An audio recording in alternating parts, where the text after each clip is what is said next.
Here we go.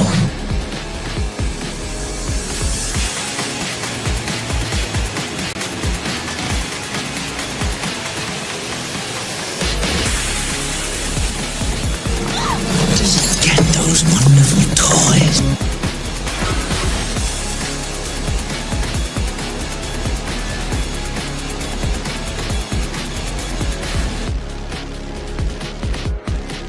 Are you playing in the bathtub with your little doll? Action figure!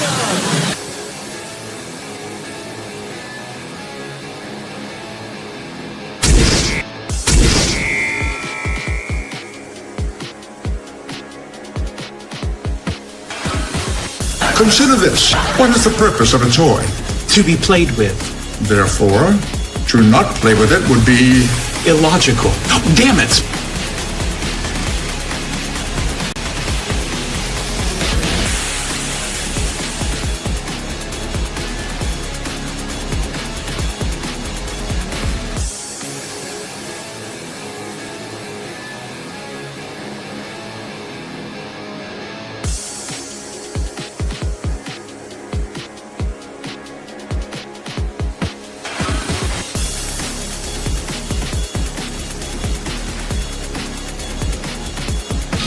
You can do it, but it will.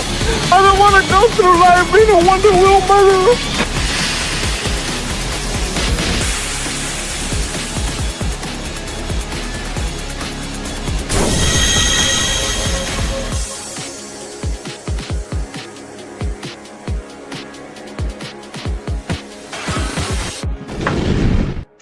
Would you look at that? A toy show. What do you say we go in there and see what they got? Step right up in here, all about wonderful plastic pieces of marbles. Only here on Collectable Past. Ladies and gentlemen, girls and boys, children of all ages, welcome to Collectable Past, where we have the 4-year celebration. We've been at this for a very long time, bringing you the absolute best of toys that we've managed to find and stuff that we've been collecting over the years, and we are so glad to be able to bring this 4-year celebration to you. So without further ado, we're going to kick this off with the intro to our show, and we're going to have conversations between some of the panelists that have been here, both present and past, and we're going to get down into some of the stuff that we've been doing. So if it's the first time that you're stopping into Collectible Past, welcome. I hope that you're going to have a good time, and you're going to be able to see exactly what we're all about. Real quick, before we go ahead and get started, I want to say hello to some of the people that are in the chat. Chaos Hoy in the house, RR also waiting for this big 4-year Toy Jamboree Universe party. Absolutely. DJ Play Nice also hanging in the chat. What's going, DJ Play Nice? Super fan Adam Shawan also in the house. Scrambles Death Dealer also in the house. What's going on, man? I hope that you're feeling a little better, and I hope that you get everything resolved very soon, buddy, man. I seen his show earlier, man. Always the best to you, my friend. 4-year toy anniversary, Heckle and Jekyll. Guys, as always, remember to go ahead and share the links out there. Let everybody know going, because it's always the games with YouTube, and we are here to have fun. That's what it's all about. So without further ado, let's go ahead and get started with this show. Guys, here we go with our very first segment for Collectible Past. Of course, the two panelists, the co-host with the most that started this show off. We got myself, the guinea pig, the most hated guinea pig online, and of course, my pal, Vinnie Art. What's going on, Vin? Hey, buddy. Dude, I still can't believe it's been 4 years. Lots of craziness between all this stuff. And yeah, we were just talking a little bit before about how we were going down memory lane of how this sort of started. And it is interesting. It is interesting. Because you made a couple of good notes there, too, of the number of figures that you were showing. And I didn't have that many to begin with, because we were just kind of like, I guess, wetting our feet, before we just jumped into the pool. We were wetting our feet a bit on how we were going to approach this whole thing. And I do love what we ended up doing anyway, because it went from discussions to more figure-based reviews all around. And then it's like week to week, just the craziness of our collections. It definitely did evolve from where it originally started. And I mean, I know I was doing something similar to this on going old school So that was kind of like, the first area where I started getting involved into some of the reviews, but just not into the depth like you're saying that we've been doing. And there has definitely been a steep curve in the evolution of the show and where it started to where it's at right now.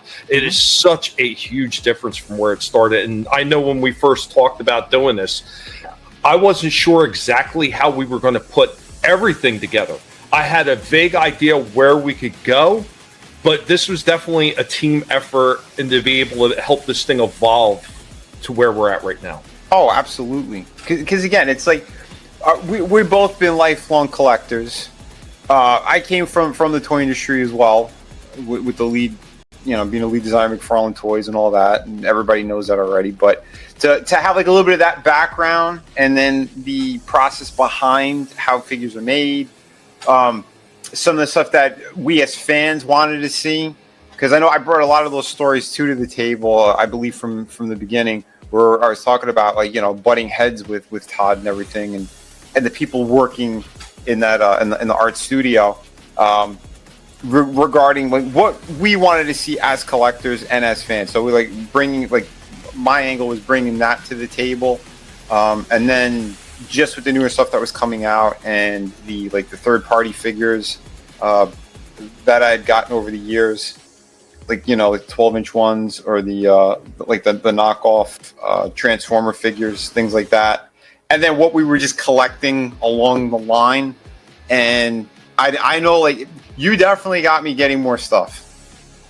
I'm a bad influence when it comes to that stuff, and I've heard other people complain about it. He got me started in this. It's not my fault. I'm not complaining. Let's make that clear, because a lot of this stuff I still love. Guys, and we're going to get into something else real quick. And before we get to the panels, we got a few more segments here to play. What's going on, Bad Take Bojan? What's going on, Gap After Dark? Guys, here we go. We're continuing with the show, and then we're going to be able to get to our panelists. I assure you, we are all coming on very soon.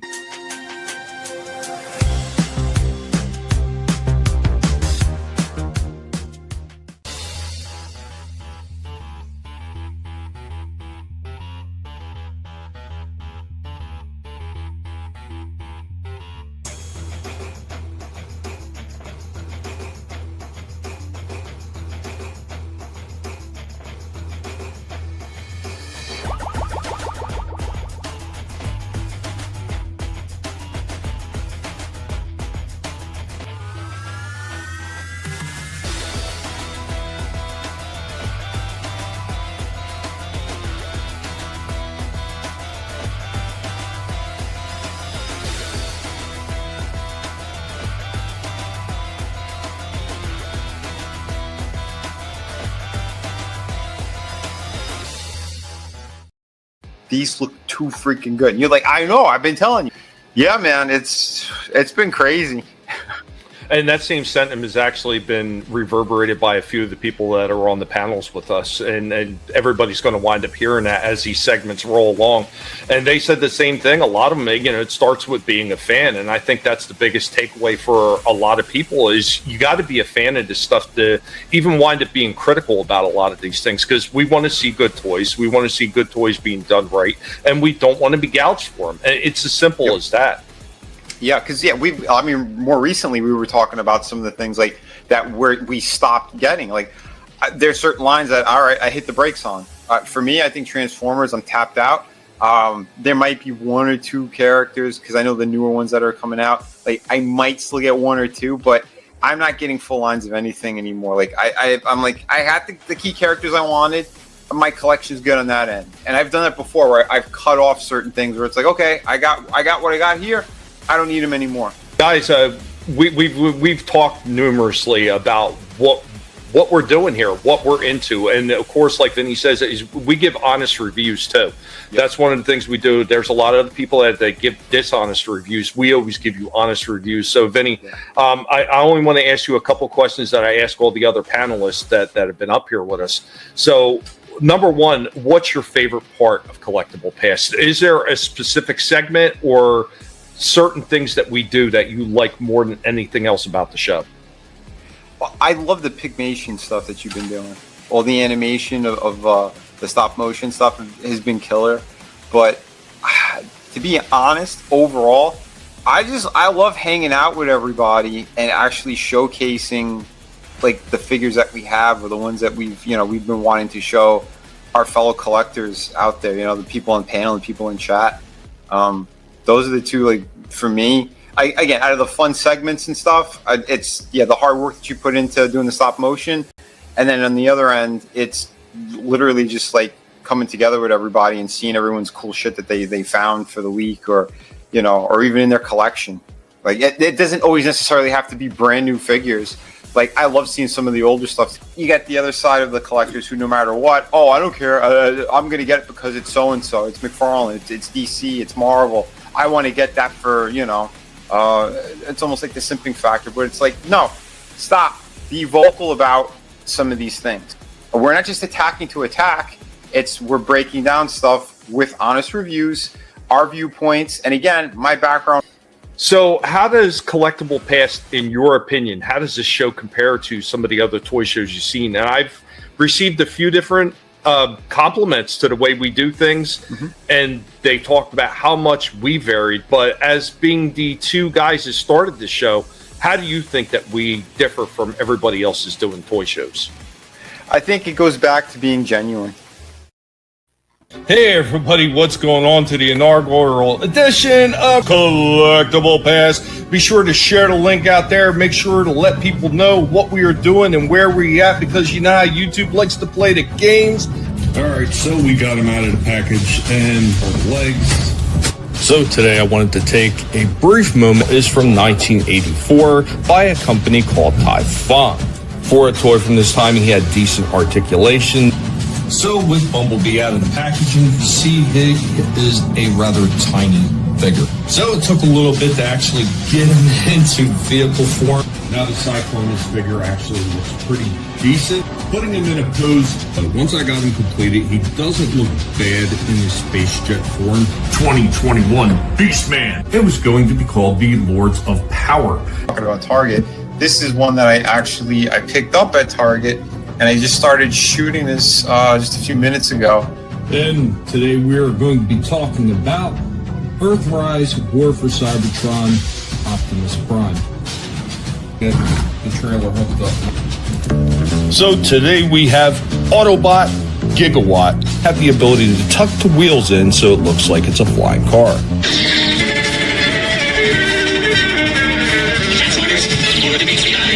Yeah, this thing. And he's about 15 inches tall. This thing is kind of a monster figure. He's got die-cast parts on him and plastic. And today we have Ectotron. The car form looks really good. Right out of the box, this is an extremely large figure. And of course, he comes with a little wheelie in his Dinobot mode. He was devastated. This thing is absolutely gorgeous, and here he is next to the Earthrise full Netflix version of Optimus. And he looks fantastic. He's one of my favorite Spider-Man villains. So I wanted to get this version. So today I will be showing off.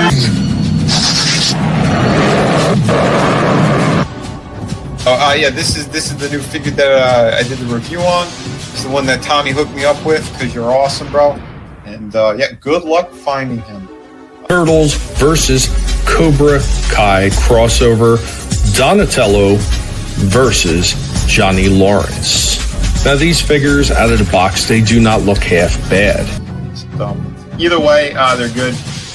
If I put her in extreme poses for too long, and a pose like this isn't going to rip anything. This one is incredibly articulate. This one feels even more articulate than a lot of the other ones that I've reviewed recently. And just one more pose to kind of show off that articulation. Since we're talking about NECA and the quality they're doing on the Predators, what I seen recently when I went to Target, they got SH Monster Arts figures. Oh, no shit.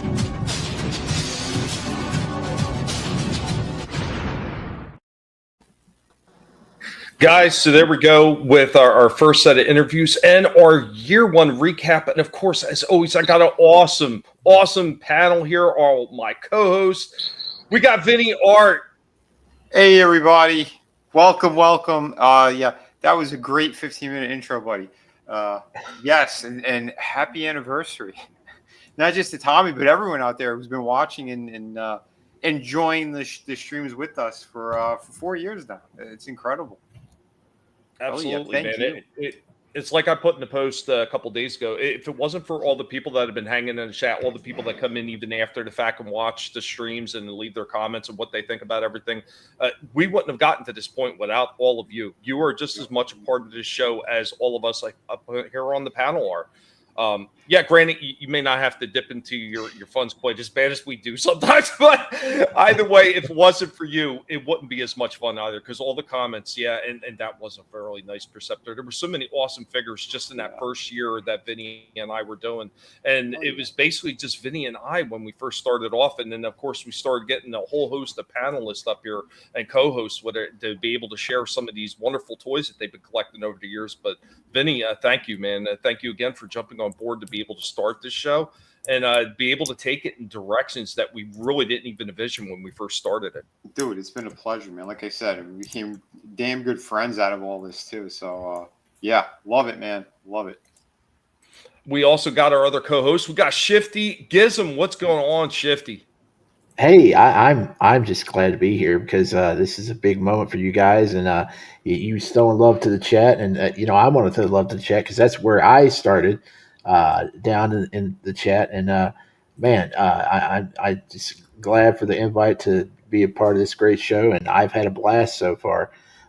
And hey, happy 4th anniversary! Thank you, man.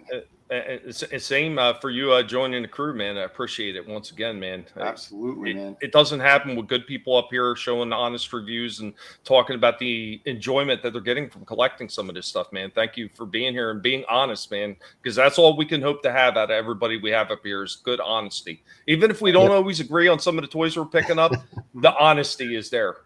And I appreciate that. We also got the super fan, Adam Shawhan. What's going on, super fan? Well, I mean, it's Devil's Night, your anniversary, so it doesn't get any better than that now, does it? Absolutely not, man. I see you got some cool shit going on there with the yard for Halloween for the kiddos. So cool. Oh, yeah, we got to show off for the show, Oh, absolutely, man. Thank you, Adam, for being part of this as well, man. You're coming in, you're bringing your own spin on some of the toys you're bringing to the table and showing off your cool collection as well, man. Thank you so much for always being there, man. This is a guy I've known forever, and he talks about it verbatim, how long we've known each other, and it's been pretty freaking crazy, man, how long we've known each other on this platform and be able to connect through this show and grow a stronger friendship. Like Vinnie was saying, we've created real friendships being on this show. And Adam, man, thank you, man. Thank you for being part of it. And thanks for being a horrible, horrible guinea pig's friend. And what's going on, Soul Assassin? I see Soul Assassin's out there in the chat. 4 more years, you crazy maniacs. We are absolutely going to be pushing for that. And of course, we got Slasher McSplitter bringing the heat. What's going on, Slasher? So, what's up? Happy 4-year anniversary of the show. Sorry I'm a little late. I was eating dinner, and I did not even know it was near 8 o'clock yet. My bad. It's all good. But, yeah. Glad to be here. It's always a fun time. What's up to everyone in the chat? Vinnie, thank you very much. I got something in the mail today from him. I appreciate the hell out of it. I don't know what it is yet, so I'll be doing an unboxing of that later. Sweet. Yeah, so that's fun. Yeah. I just hope you like them. Yeah, Nice. I'm sure I will. But yeah, it's good to be back on the fucking internet because my laptop crashed on Sunday. Oh, I paid fucking $300 to get it fixed. But yeah, hey, I was watching someone and went. I didn't know what was going on. Yeah, I didn't either. Yes. I didn't either. I had to shut the whole laptop down, and then when it came back on, the opening screen says "device not bootable." Oh, something I've never ever seen before. Yeah, pretty worrisome, but problems fixed. So. But Slasher, thank you for being part of this as well, man. Yeah, what you really were talking about before about how how long have I known you, Tom? It's gonna be like 6 years, right? It's been a long time. 6 It's years. yeah, I've known you and Adam roughly around the same time. I mean, I might have actually met Adam in the chats before you, because again, I was like hopping around to some of the bigger channels, like a lot of people were when they first started getting on YouTube, and that's where I met him and Odin's movie blog. He's talked about it numerous times, and some of the other streams that him and I wound up coexisting in the chat at the same time. But yeah, I remember the first time I met you was over a certain other person's channel, and yeah, we lost him too. But guys, we got a lot more. Real quick, I want to get to what RR is saying before I move on, and then Soul Assassin. What's even more impressive, you've been able to deliver high quality shows for 4 years with the worst internet in the universe with CenturyLink, and that is absolutely a fact. Jack. Oh shit! I dropped in the middle of that. My bad. It happens, man. No worries. After 4 years, I still think you're all crazy, especially Tommy. Every time there's something wild happening, that guinea pig feet is nearby. Yeah, right. And it's been a long road, nibbling toes from there to here. Absolutely. Guys, we got a lot more for the intro for this 4-year anniversary, and we're going to go ahead and get started with another segment from a previous panelist who unfortunately is no longer part of the show. You'll know who it is as soon as you see it. How's it going, everybody? And welcome to this section of Collectible Past. Let's talk to our panelist or our past panelist. So we got Trina from Real Horror. Welcome, Trina. Thank you. It's great to be here. We miss having you on Collectible Past. Well, yes, I miss you guys as well. And I want to say happy 4-year anniversary to Collectible Past. No, thank you. And I know all the pigs appreciate it, have been doing all the hard work behind the scenes. Everybody discredits all their hard work. But we had a few questions here we want to ask everybody who's been a panelist or a past panelist on the show. So what did you expect when you first joined Collectible Past? Well, as you know, I came onto Collectible Past through the chat, watching you and Vinnie talk about toys and stuff. And so I really just expected to have a great time talking about toys from the past, and it was all that plus more. Well, we are glad that we were able to deliver on that promise, because that's what it was supposed to be about from the very, very beginning. So we appreciate that. And I got to ask you, what was your favorite part of Collectible Past being on the show? Was there a particular moment? Was there a particular episode? Or was it just something in general? I gotta say, it was just in general. There were so many great times.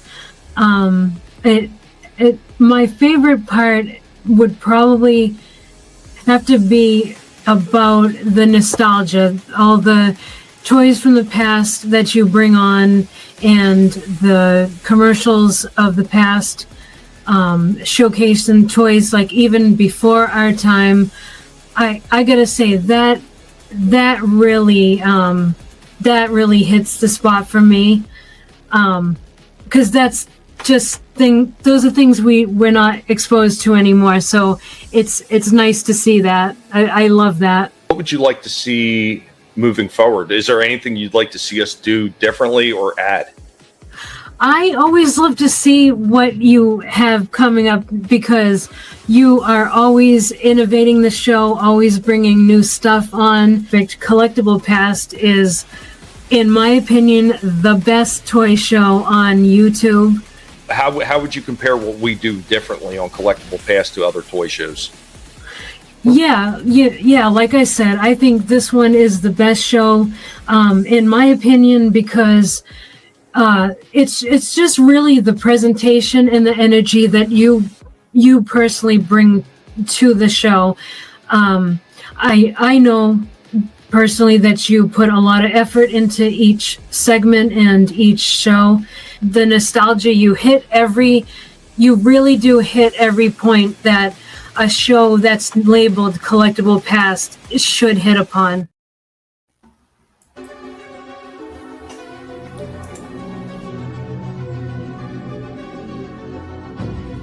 Hey everybody, what's going on? And welcome back to another Collectible Past, because I don't want to grow up, I'm a Toys R Us kid. SH Monster Arts by way of Bondi. Got this one. This piece I've had for a couple of years now. I never shot them at the time. Did not have the funds for it, and I don't know what they're going for now. But so I got this guy, and I did find a carded Baroness as well. And yeah, he comes with a bunch of cool shit. Like this is like the full reviews this year. There's been a handful that I have in the collection. Refractor Reconnaissance Team 3-pack. This is the G1 colors right here. I got the Studio 86 Ironhide. Oh, nice. Nice. And he's not going to stand properly without the damn base. So. I hate that crotch stand.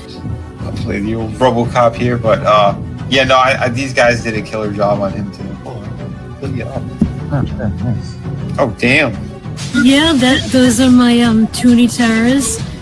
That's my whole collection so far. Yeah, I just wanted to show them. Yeah, I gotta say these pieces are absolutely amazing. So, He-Man's slightly taller. Yeah, that's that picture I included in this video. Yep. NECA, in conjunction with Nickelodeon, part of Eastman and Laird's Teenage Mutant Ninja Turtle line, we got Splinter. Here we got Splinter in a little bit of an action pose. An army of robot gargoyles, essentially. And, yeah, So that hinge that's on the back for the wings that allows the wings to like fold backward. Action, horror, sci-fi, whatever the hell you want to call it. It was one of my favorites back then, and it still holds up. Teenage Mutant Ninja Turtles line. We've got a reproduction of 1989's Genghis Frog. We've got Baxter Stockman. But damn, does this one have the retro feel to it? Going back to Jada. But I think this is good, and the scale is perfect for these two figures. So if you missed out on that Chun-Li, and okay, so I took him out of the box. That's head 2, right? I took him out of the box because he looks awesome. And yeah, so he's cool. He looks cool. And I like the accessories it comes with. Have the original Ghost Rider Johnny Blaze. We go with the Ghost Rider and his Hellfire Cycle. Dive into this one. Yeah, the Bride of Frankenstein of the black and white edition. That's fun. I didn't want to miss out on these figures. I've only seen the colored one, and we've had this conversation. But I thought the hair looked way too bright. At least the first. Here we go with Pinhead with a different hand holding a big giant pipe wrench. We got Tunneler showing off some of his articulation as well. Really good head movement, and of course he has his gun in his hand. Hey everybody, what's going on today in our world? Yes, there we go with year 2. Guys, any thoughts on that so far? Like, as far as I'm concerned, you could see already just from year 1 into year 2, the production value, how much it jumped up.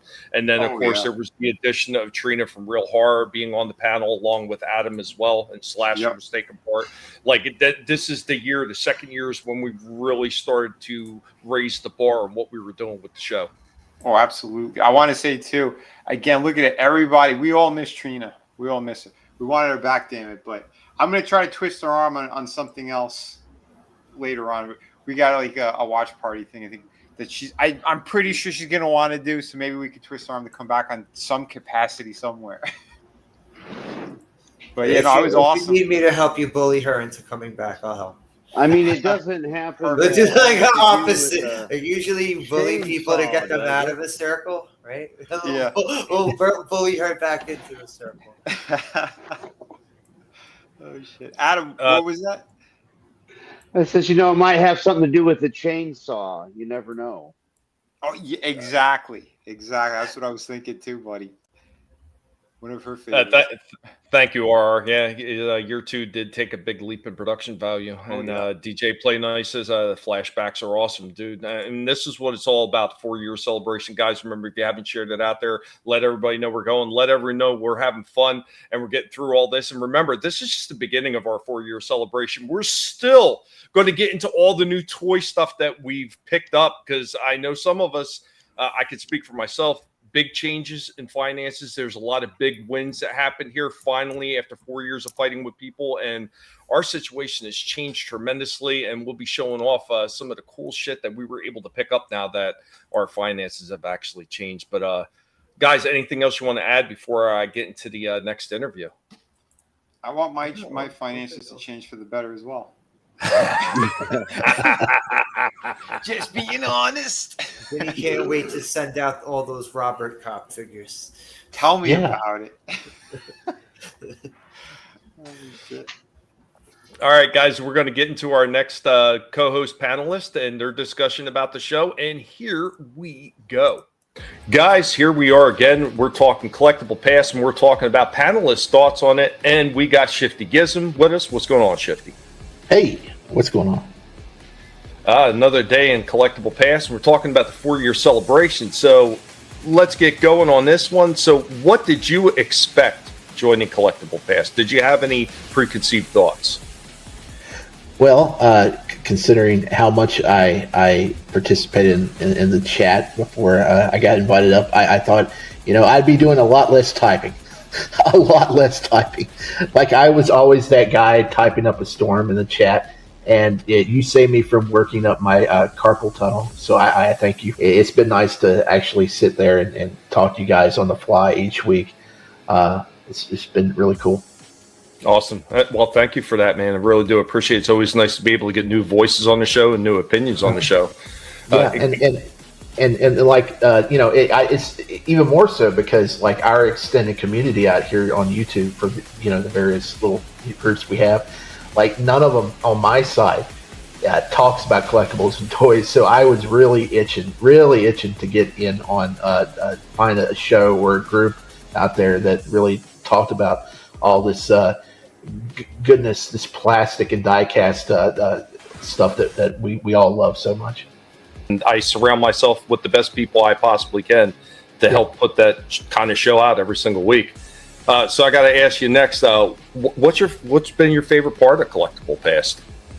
Honest to God, like I've watched and been a part of a lot of shows here on YouTube, and just in our basic extended community, like I mentioned before, I don't think anybody takes as much time as you do in preparing and getting stuff ready for the show and adding so many different segments, just covering all bases. I like, nobody does this. I got to also ask you, what would you like to see or do moving forward with the show? Is there anything that you would like to see added, or is there anything that you would like to be able to add extra to the show? Just out of curiosity.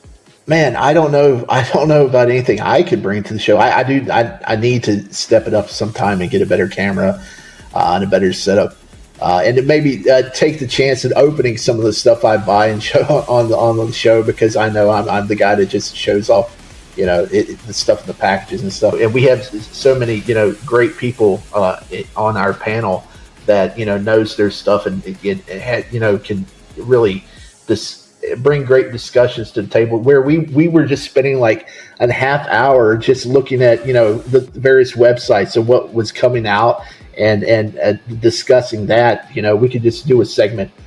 How does Collectible Past? I know you, once again, this is kind of like what I did with Trina. You've kind of partially touched on this, but how does Collectible Past compare, in your opinion, to the other toy shows? There's none that really focus on toys, so this show really stands out for me.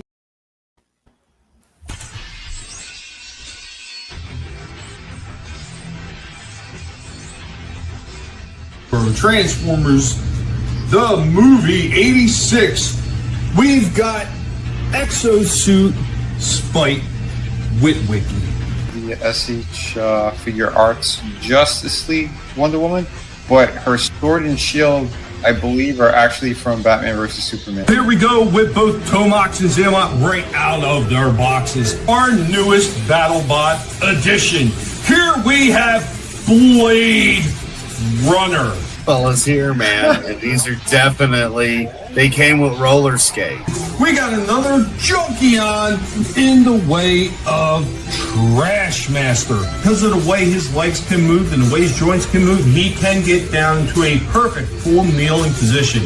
we got the Seeker Squadron of the Coneheads. This is a nice classic G1 re-release. Scarecrow from McFarlane Toys, the Arkham Knight video game version. This is today, Paul. This is today, Paul. Oh, sweet. I got this one. It was the Target exclusive only. And he came with the prison shirt, which I love. Superpowers. Let's see how good Darkseid works. Because on the box, he has a computer kick. The 90s Frank Castle, you know. We've got Gremlins, the ultimate Santa, Stripe, and Gizmo. Yeah, here we go. Stripe. And this was Copperhead. So I'll play this thing. And I gotta say, I was surprised too, because I passed on him a couple of times when I saw him like in GameStop. We've got the Winter Gremlins 2-pack. This is the Caroler pack number 1. Oh, right out of the box, here we go with our Carolers, the second version. I haven't had a present from somebody in a while, so yeah. Yeah. We've got Decepticon Frenzy in red. Wasn't that Batman and Robin? Okay, yeah. I love those movies. This was a gift from Tommy, so thank you for this, Tommy. And yeah, this figure is awesome. I got Mutt and Junkyard. Oh, nice. Oh, I thought you had him already. Yeah, as you can see, Transformers and Universal Monsters Frankenstein. This one is from Lurch. Thank you, Lurch. We've got Turtles and Grayskull, and we've got Mousejaw. I just got this gift, this mascot for the channel. We got good old Hans Cock, the figure. This came in the mail yesterday. Thank you very much, Tommy. Hell yeah. Love how figure. Awesome. So, right out of the packaging, here we go on all 3 in their egg-looking shapes. And here we go with all 3 of our monsters transform. Here's Danny Ketch, Ghost Rider. Look, this one red. So, yep, they're hitting stores. This one I got off of eBay, so.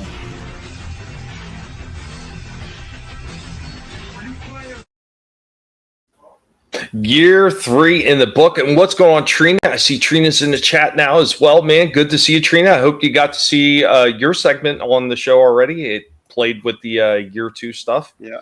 But guys, once again, seeing the production value just moving up a little bit, it kept inching up year by year. And like, wow, it's been so much fun to be able to do this stuff and be able to do it with all you guys, man. It really has been amazing. And all the people that have been hanging out in the chat, you guys are amazing. Absolutely. Some of you have been here since day one, and I cannot thank you enough for spending your time here and hanging out with us as we talk about these plastic marvels. Hell yeah. By the way, Trina, check your DMs. Just saying.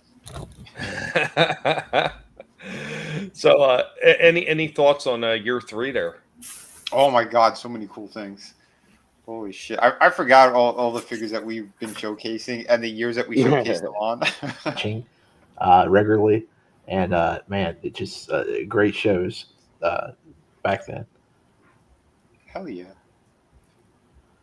Adam's already showing off some of his stuff too. Man. I'm standing here, Yeah, hell yeah. I'm just laughing because it's like all the newer pieces I got from you. And, again, it started because of Trina, who's hiding in the chat. So unfair. She should so be on the panel. I'm just saying. Dude, we're all saying my mighty sayings are over here. Just saying. Mm-hmm. Just saying. Slasher, Shifty, any thoughts before we moved on to the next segment? I think year 3 was when I started getting back into collecting because I stopped for like maybe about 2 or 3 years. Mm-hmm. So, yeah, I was glad I actually had stuff to freaking show off other than the same thing over and over. Like all the old stuff I already showed probably. Yeah, and your show helped me get back into it for better or worse, and to collecting. Like I was only collecting like Star Wars stuff, and I expanded my horizons here and there, and I got into a little bit of this, a little bit of that, and thanks a lot, man. Yeah, you send in that Batmobile and the other stuff that kind of pushed me into getting back into collecting phase. So thanks, Tommy. No, you're absolutely welcome, and I hope to encourage you more. Thanking you too. My local stores are. I want to be able to encourage you more. That's I think we all do. Right. Continue to sickness, but we're going to be moving on to our next part, and let me make sure I got this one right because I don't want to wind up replaying something. Okay. All right, I got it right. Okay, so here we go with our next segment and our next co-host panelist. Guys, what's going on? And welcome back for our next segment with one of our panelists here on Collectible Past. And today we got Slasher McSplitter. What's going on, Slash? Hey, what's good? What's good? Hey, man, as being a longtime panelist on the show, we got a few questions to ask you about your experience on Collectible Past. We're going to start with the first and the easiest. What did you expect when you joined Collectible Past? Did you have any preconceptions of the show? Just to have a fun time talking about old school stuff. You know, I always, you know me, you know I love to talk about old school stuff. Yeah, that's pretty much all I expected. Just have fun. All right, so you got exactly what you expected. You can't ask for anything more than that, man. Yeah. So then I got to ask you, what was your favorite part of Collectible Past? Was there a certain segment that you liked more than others? Is there a certain part of the show that you liked more than other parts of it? I like finding out about stuff that I've never heard of before. I'm always willing to sit down and hear about old school stuff that that's never even come across my eyeballs as a kid or as a teenager. So when you have these old school commercials, that I really get a kick out of that. And what would you like to see or do moving forward? Is there anything you'd like to see added to the show? Is there anything that maybe you would like to hopefully bring to the show in the future? Well, I actually would like to be able to get more in depth into the old school stuff that the way you do. I know when I do toy reviews, I'm just like showing it in my hand, and I like to get more details about stuff. I'd like to be able to get more into detail about things. But when you're going live, it's kind of hard to do that, especially when you got 5 other people waiting to show off their stuff behind you. You know what I mean? The last thing I wanted to ask you is, how does Collectible Past compare, in your opinion, to other toy shows that are out there, if you've watched any? I haven't really watched too many other toy shows lately. Some of the people that I did watch a while ago, their toy shows, I just don't like the individual. But he's got a little bit of a pompous air to him. He's got a little bit of this like kind of attitude. You can see it through his videos. He does know his stuff, but just I don't like to sit there and watch people that I wouldn't like to be around. You know what I mean? I don't get the sense that he's truly enjoying himself. And I don't know. That to me, that would be a crime, because if you're not having fun doing this, then why? And what's the point? Yeah. Is it retro blasting? I'm not gonna say.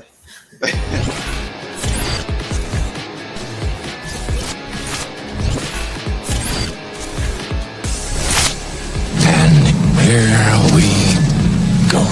That's one of the ones like I forgot. Oh shit! 3 right here. You know, they're still. I don't have any of their weapons. They all came with little weapons. Studio Series 86, the movie. We've got Springer. They make nice little mini handguns right there. Not terrible, but like I said, he is super fun to pose. Who makes them now? Mattel, right? Mattel. Yeah, I think that was Jackson when you got in your hand. There in the stand also for her windmill kick accessory to simulate her lightning kick. With Chun-Li showing off some of her feminine wiles. Road Pig. I love the original figure of this guy. One of my favorite Joes. Joe Fix-It. It does pretty well for what it's supposed to be. To add to this fucking series is awesome. And boom, Mondo Gecko. The turtle ones, I love that they look just like the fucking Hulk. Yep. So here's the Wolverine.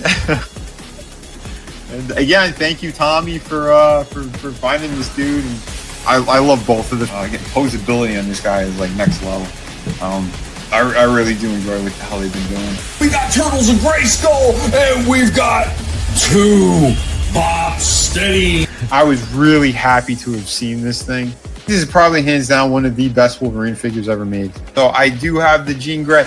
I've been sitting on this one for about a month now. We got Studio Series Optimus Prime. This is poorly engineered. They could do better. I've seen them do better on cheaper toys. Just absolutely perfect paint jobs, sculpt work. So the Adam West. I picked up this General Zod. Nice. Wrong. What the heck? Oh my goodness! Look at this thing. Yeah, I got my hands on this guy too. So here it goes. This one was 16. There's the Asian Jay Leno Superman. Yeah. Killer. But yeah, even still though, really nice. From WWE, the El Cheapo line, it's like $12 for these figures. But there we go with our Grail Knight and a little bit of a pose with the cloak. Some of the Z-Bot figures that we have in our collection. I ended up picking up that Jade figure. I found one of them in Walmart or something. I got into a little deal here because, of course, the Fishman, Gillman, it ain't going to have a lot of, accessories. Kingdom Come Wonder Woman. I should the DC Direct ones. Oh, nice. Found them in the store. Oh, you did get them. Yeah. Calcula action figure where the joints are so super sloppy and horrible. The Chase Edition 1 of 5,000 Owen Hart figure, and he looks really nice. That is.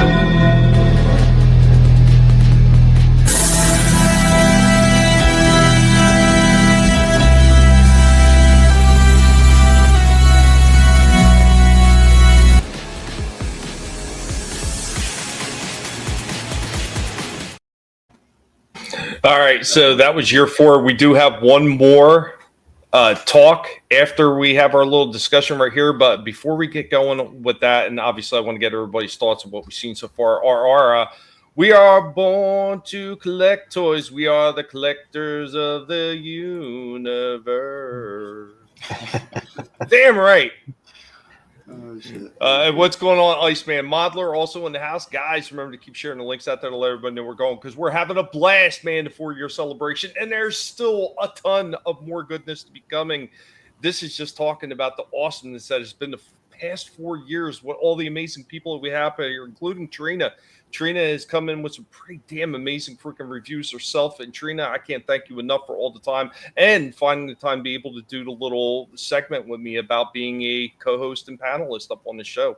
Really do appreciate it. I know I told you that in person, but I want to say it again here on the live stream. Really do appreciate it. Guys, go ahead. Discuss it. Yeah, dude, I'll hold on. You just sang that song too, the Highlander one. Why hasn't NECA or someone else made Highlander figures yet? Come on. The interest may be there because they're making a new Highlander movie with Cavill. No, so Highlander figures. I don't think so, man. Maybe like the little retro ones, but they've never done like a proper 6 to 7 inch scale, multi-jointed, realistic looking. Yeah, that seems like it would have been perfect for like 2000s McFarlane, right? Yeah. Yeah. Well, we tried a bunch of times. I'll say that too. When I did work there, we did try to get him to do it. For some reason, he wouldn't. maybe next year when the movie comes out. Probably. I think NECA might jump on. I mean, wasn't the show even still on the air by the time McFarlane was doing the movie and toys and TV stuff? I think it was still airing. They might have been like on the last season or two, I think, of the TV series. I think they were up to making the crossover movies between the show and the film. Because around that time, I think Edge was in one of them. Yeah. That was his first acting role. Yeah, Endgame he was in. Yeah. Yeah, I think The Source was the last one. But, yeah, I mean, you got the TV series. You got the movies. Like, come on. Bastards. But anyway. It's like a lot of these companies. They're always leaving money on the table. Go ahead, Slasher. No, I was going to say, even people who, like, don't know the movie, they've heard that song. So, yeah. you know? Yeah. Yep. Such a damn good song too. I would say it it's definitely my favorite Queen song. It's up there. It's up there. Yep. Go ahead. Go ahead. I feel a little bit bad that the first clip you showed of me showing off a toy, I took that figure back to Jake St. Ross because he didn't have a snake. Yeah, I took him back. Oh yeah. Right. Yeah. Yeah. So I feel bad.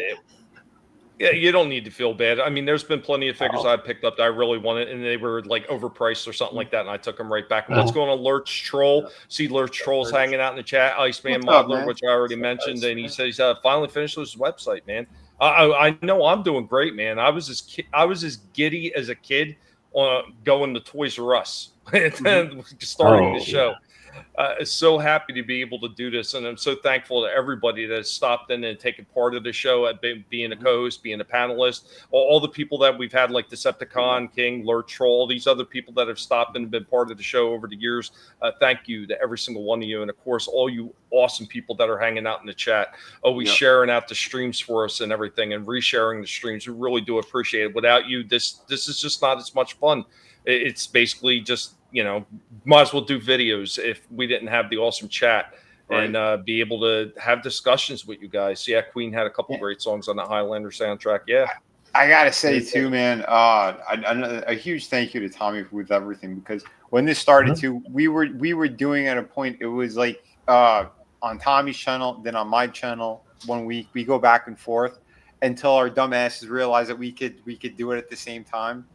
But Tommy, I mean, he did a ton of work, because he knows, like, again, I'm working on these projects and I can't devote as much time as I wanted to.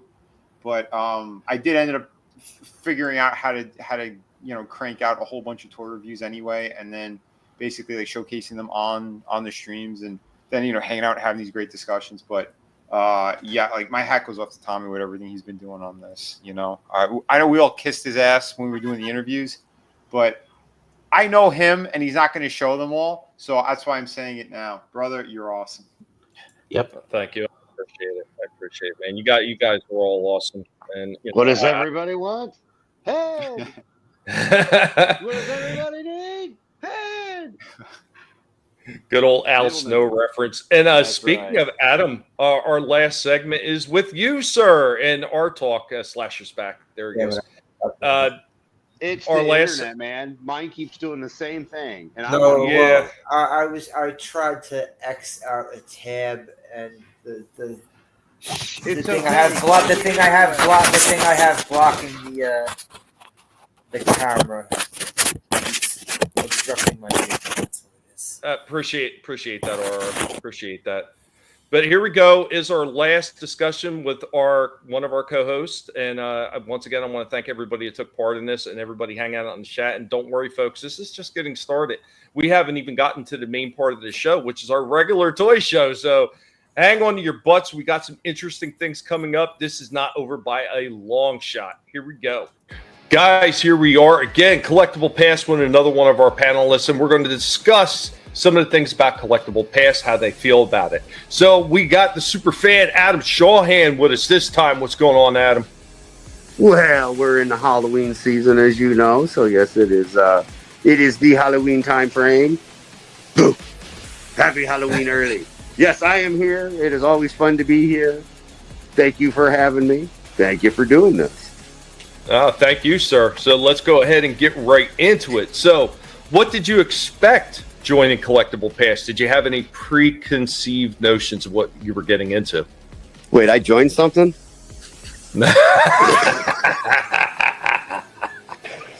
I mean, wait a minute. Hold on. Hold the phone. Let me. Yeah. So, let me give you a hand. What did I expect? I didn't expect anything. I literally had an idea, had seen the shows, had fun. Again, the style and the way that you did things. So for me, it was just, I was a fan first. But yeah, I am happy that you made it 4 years. At any point, did you have a favorite moment to the show? Was there any particular segment, or was there any part of the show that really stands out to you? For me, the guinea pigs. It doesn't matter if it's indie, doing a review, one of the pigs in the back while you're doing a review on a Transformer. Like for me, the fact that the pigs are still front and center, because they're just as much as this as we are, you know, that's what I think is the coolest, most original thing I've ever seen on YouTube. Is there anything you would like to see moving forward? Is there anything you'd like to see added to the show? Or do you feel like anything should be added extra to the show? Well, as of right now, as you know, I am in construction mode for my partaking in the future of the show, with having an actual stage and an area that I am in the process of working on. But no, I mean, as for the show itself, there's always going to be new ideas. I enjoy the fact we've kind of got the opening and the commercial break still, and on certain weeks, some people are heavier where other people's are light when it comes to certain things, but it always balances itself out. Or Frank Castle, who's just always got a sour puss on his face. But yeah, man, I say it's good the way it is. Just between your toy knowledge, Vinnie having been in the business as well, all of us that have been on this panel one way or another from day one to now, and I mean everyone, has brought a little bit of something unique and individual, because again, that's what we all are, but we're still all collectors. Once again, Adam, thank you for that, man. Unfortunately, we couldn't air everything that we had talked about in its entirety on the show because, quite honestly, StreamYards won't allow me to do that much. But I will tell you this, everything, the entirety of all the conversations, what I had, what all these awesome co-hosts and panelists, it will wind up going up as a full video up on my channel in the future. So if you want to hear the unredacted versions of all that, it will be up eventually. I imagine CenturyLink, with the crappy internet they provide me, it's probably going to take me 16 hours to upload that thing, but I will get it done. It's a guarantee. I will get it done. I got a few other things that are in the process of getting close to being finished as well, including Rorschach's outro video, which I've been working on that for months and just having all kinds of issues, but all this stuff will get done, I promise. From the husband, I knew Tommy was legit when I was listening to a show and he mentioned crossbows and catapults. Thank you, Trina, and thank you to the husband. Appreciate that. Toy knowledge on this panel is unmatched, and I think that's one of the things. We all bring a unique perspective, like Adam said. We all bring a unique understanding of the things that we've collected either in the past or that we're collecting right now, and we're always honest about everything. And I think that's one of the things you definitely got to do when you're doing a toy show, whether you're doing reviews or just showing off figures. Just be honest about what you're showing. You don't need to simp to these companies. Like, I wouldn't give a rat's ass if I was getting absolutely promoted by one of these companies and they were sending me free figures. Guess what? I'm still going to give an honest review. You give me something that's good, and I will give you all the praise in the world. You give me something that's mediocre or piss poor, I'm sure as hell going to tell you what's wrong with it. Yep, absolutely. Oh, and by the way, too, because this falls right up. It's crazy. It fell on the 4-year anniversary celebration as well. Yeah, I did the that lecture at the university the other day. So I want to say a big thank you to Lynn University for having me out there. And yeah, guys, I'll have to give you an update at some point on that, but it was a great showing. I thought it was good. I thought I was going to get kicked out, but in fact, they said I was probably the best speaker that was there. And the guy who was hosting was a former news anchor, and he wants to get me on his podcast. So nice. a big thank you to everybody out there. Yeah, it was a blast. Yeah. Yep. Our Professor V gave his first lecture. Guys, my panelists, one of them is going to actually take over the first toy review of the night right as we get back from this commercial break. So a staple here on Collectible Past, we're going to get back and we're going to have a knife fight while this commercial break plays for all of you. Stick around. A ton more of awesome toy collecting goodness is on the way. Thank you all for joining us. Keep sharing out the links, and let's keep having fun.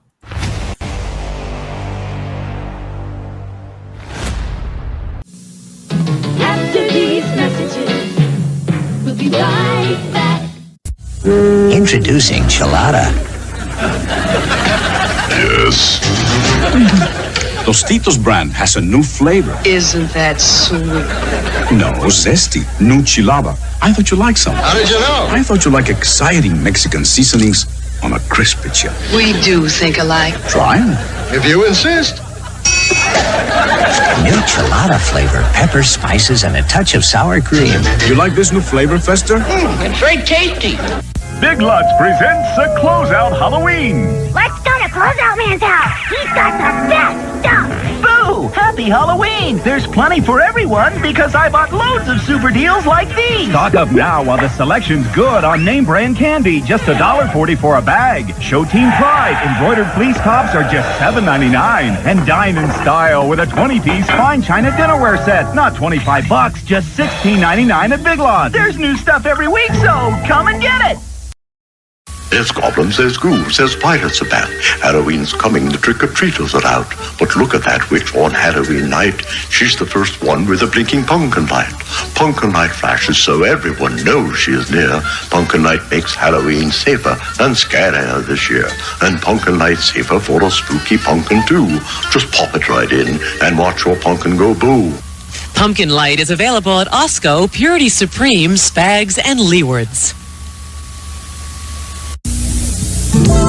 This Halloween, capture your ghosts and goblins on genuine Kodak film from Thrifty. Whether it's print, slide, or movie film, Kodak is the choice of professionals. Thrifty carries a full line of Kodak film, including C126-24 exposure, C110 and C135 24 exposure in regular and high-speed print film, KR135 36 exposure slide film, and Super 8 movie film.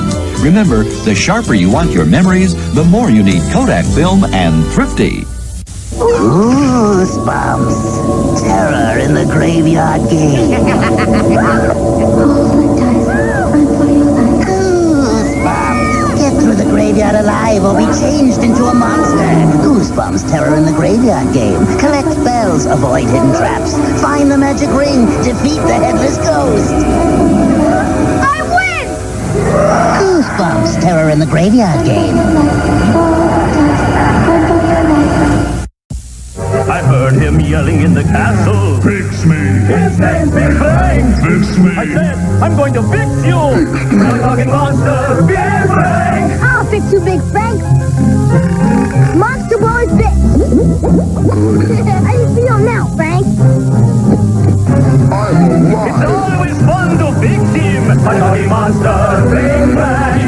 Thank you. Big Frank talks and his eyes light up. Batteries not included. Fix me. Now, back to our program. Dude, what the fuck was up with Big Frank's face, bro? Right? Oh my God. With that name, he's like a mafia. You look like the last round of Rocky IV. Holy shit. What was that movie with Martin, where he got bit by a bunch of bees or something on an airplane, and his face all swollen? Oh, was that like the buddy movie, like the midlife crisis motorcycle movie? Yes. John Travolta and Tim I Allen. think so. Yeah, he was all what it swollen was. up on that. Yeah, Iceman Mahler said, I was watching the Addams Family today. Nice. Real Wade Nation Gaming recap what's going on. He says, guess what? I got the popcorn bucket for Back to the Future. Nice. Yeah, it's Dude, that's awesome. Putting that back out. Aura said that's serendipity. Trina says she had that strawberry shortcake Halloween costume. Nice. Yeah, Kodak film. Yeah, man. So many good memories. Absolutely right, RR. And that's why I always try to bring these things back. And that's what Trina loved. I knew you would like that. Those things are always so much fun to be able to find some of these older commercials and just kind of like try to breathe new life in them. It's never easy though with some because some of them are really piss poor. I normally like the commercials you show, but that Big Frank one is scary. It's fucking scary as fuck. Well, it's Halloween, man. My God, that guy is fucking hideous. I remember those commercials. Well, before we get anything else, Slasher is the first one up on the table. Slasher, you have the one sec.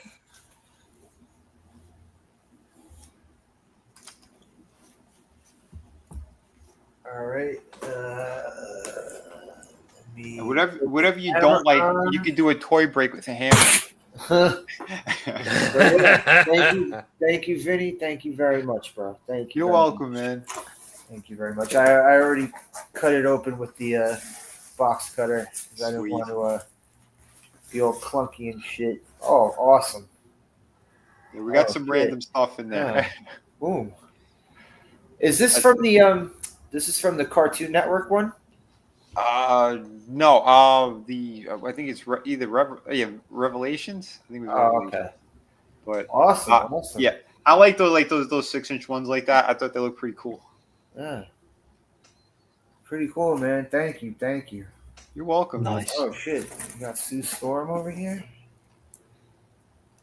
Is this this is a Toy Biz one, isn't it? It was the Walgreens exclusive. Oh wow. Yeah, the Hasbro. It was Hasbro. Oh, this is Hasbro? This one's built like a Toy Biz one. Yeah. Oh. Yeah, it's interesting. They changed their stuff over time for sure. It's nice. Oh, look, she's doing that hand pose you love so much. Right? She's ready to cup the balls. That's the one that you said that you wish you could get rid of for all the other figures. Yeah. There's better hands that they could do. Bro. Thank you very much. You're welcome, man. Fucking cool. Iron Man. Awesome, bro. Oh. Awesome. I don't know which mark that one is, but yeah. Mark, I don't know. Yeah, but this is Right. Is this movie armor?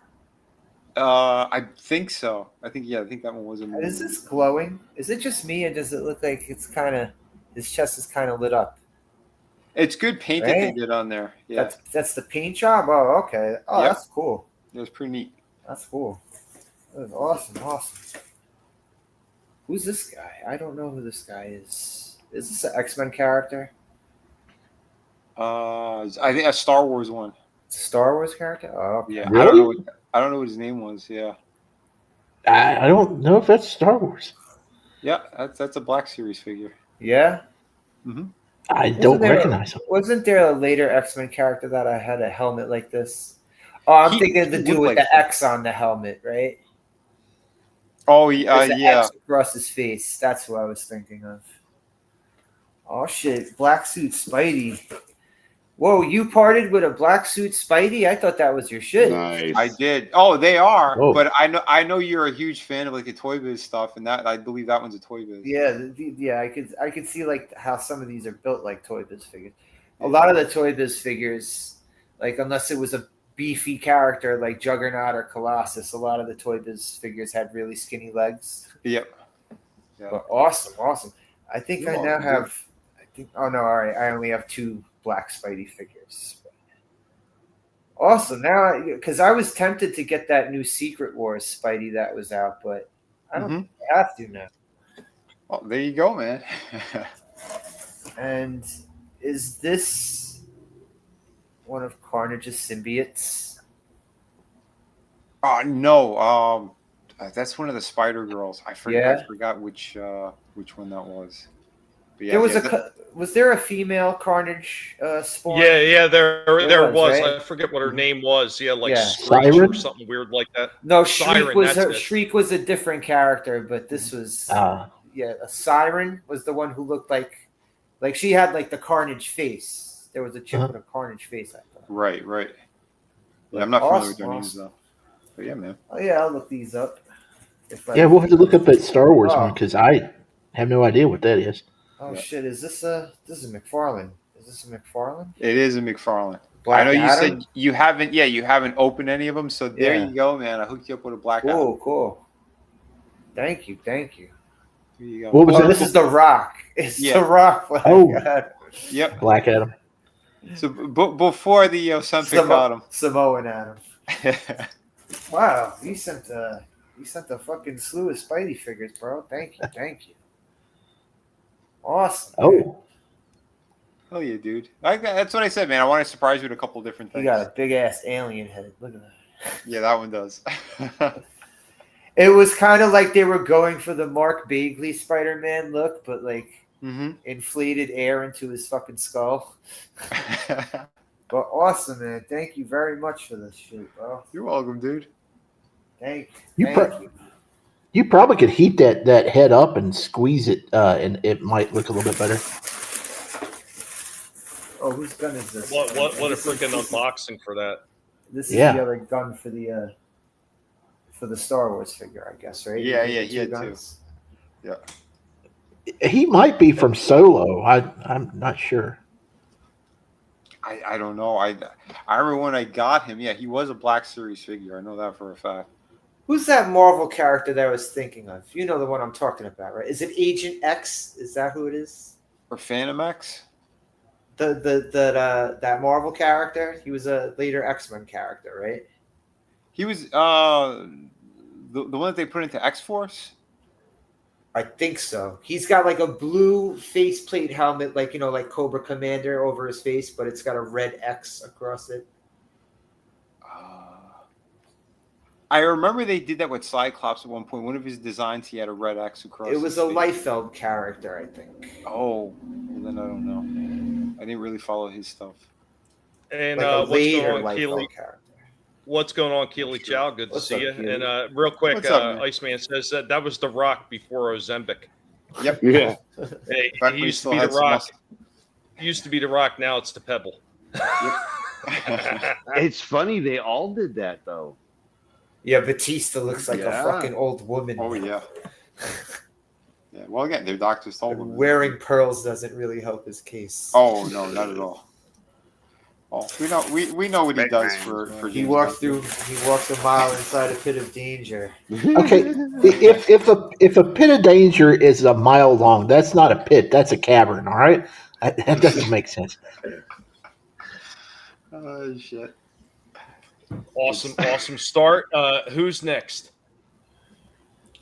Who wants to go? I can show you a car.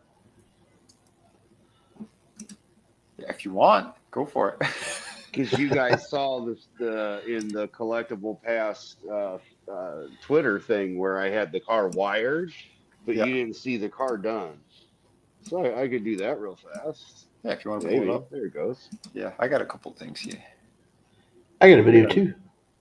So the head unit's installed, and there's no wires or anything. And You never did a know there ton was- of work on this big toy. You never Yeah, you know did. there was anything done to it. I mean, it's just, it's got the dog and Jason Voorhees head on there because it's just kind of funny. Tis the season. We got it all opened up and, it's getting cleaned. And then, you move down the seat and, oh my, well, there you go. Surprise! Because that's the way you're supposed to do it. So yeah, didn't even know it was there. Just looked like a normal car.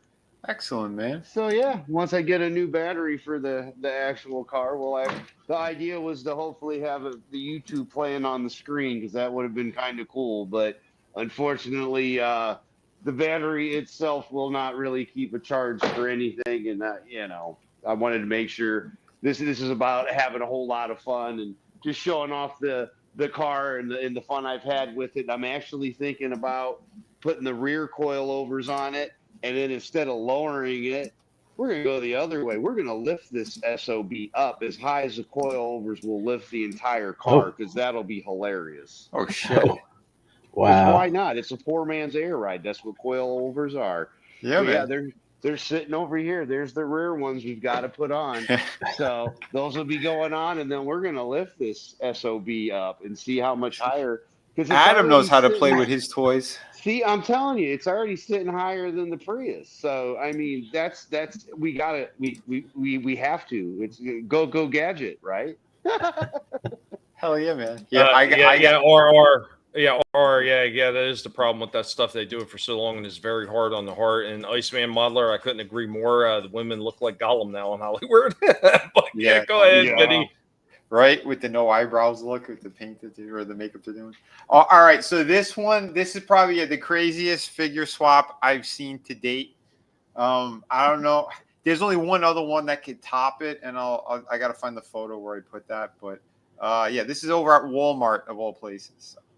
Right? What a surprise. I was looking at the Marvel Legends, and then I saw, it looks like Rhino's here, right? No, not even close. We got Goliath, a NECA figure, and a Hasbro package. Apparently they must have sliced it open from underneath. Holy hell. I would have took it up to the manager or, the customer service. Still, that figure's worth $8, right? Oh my God. I laughed so hard when I saw that. And notice the other thing that they did there, they made sure to add in that little piece of paper. Oh, not even close. We got Goliath, a NECA figure, and a Hasbro package. Right there. They managed to put the Hasbro safety hazard paper back in as well. Wasn't that nice of them? Wow.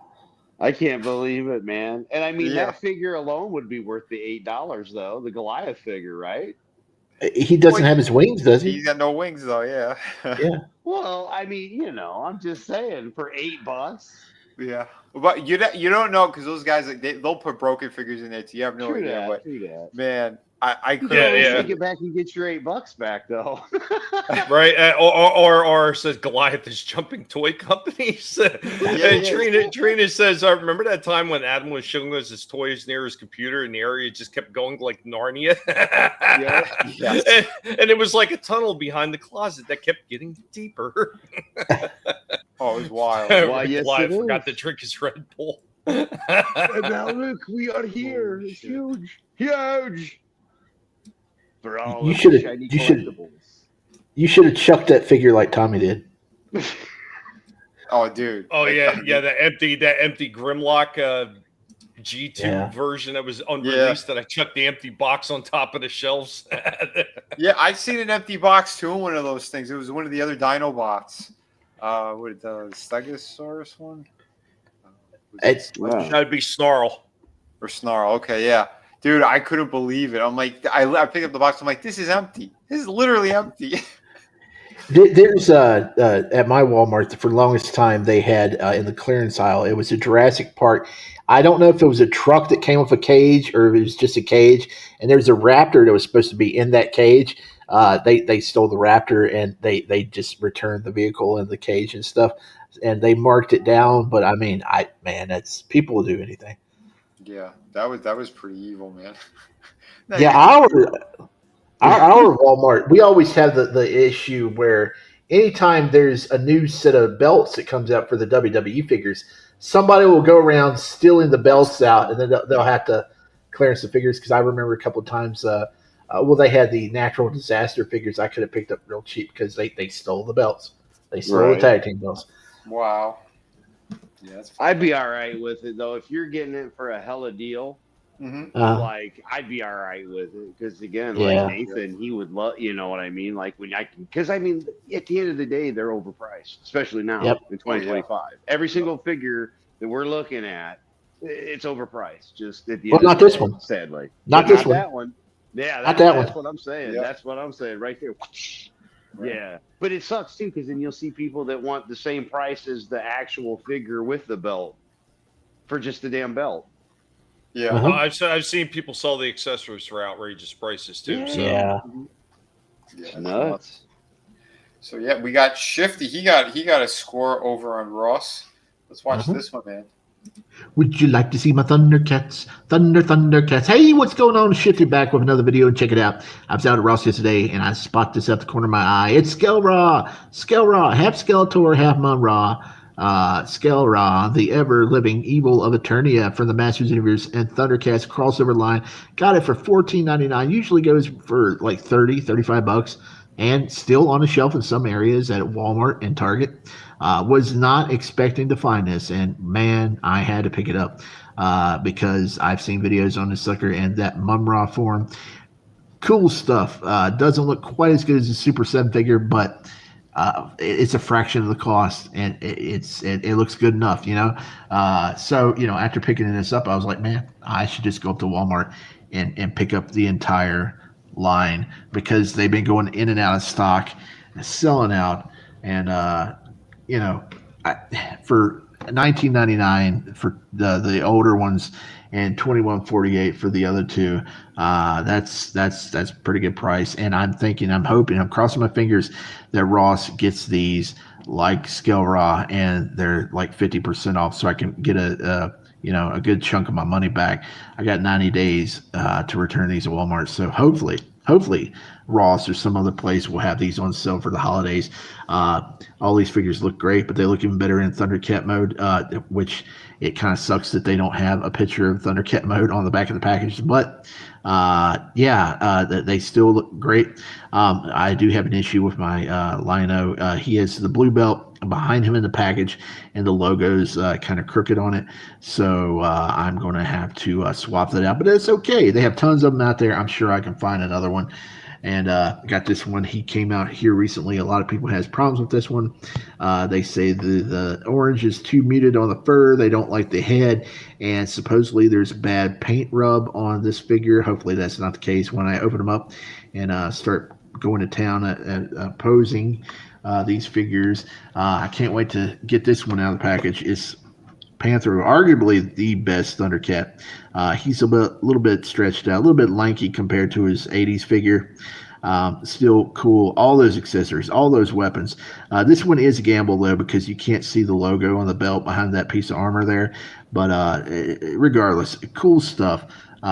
So, yeah, hopefully these wind up cheaper somewhere in the next 90 days, and I can get a fraction, probably a good chunk of what I paid for them back.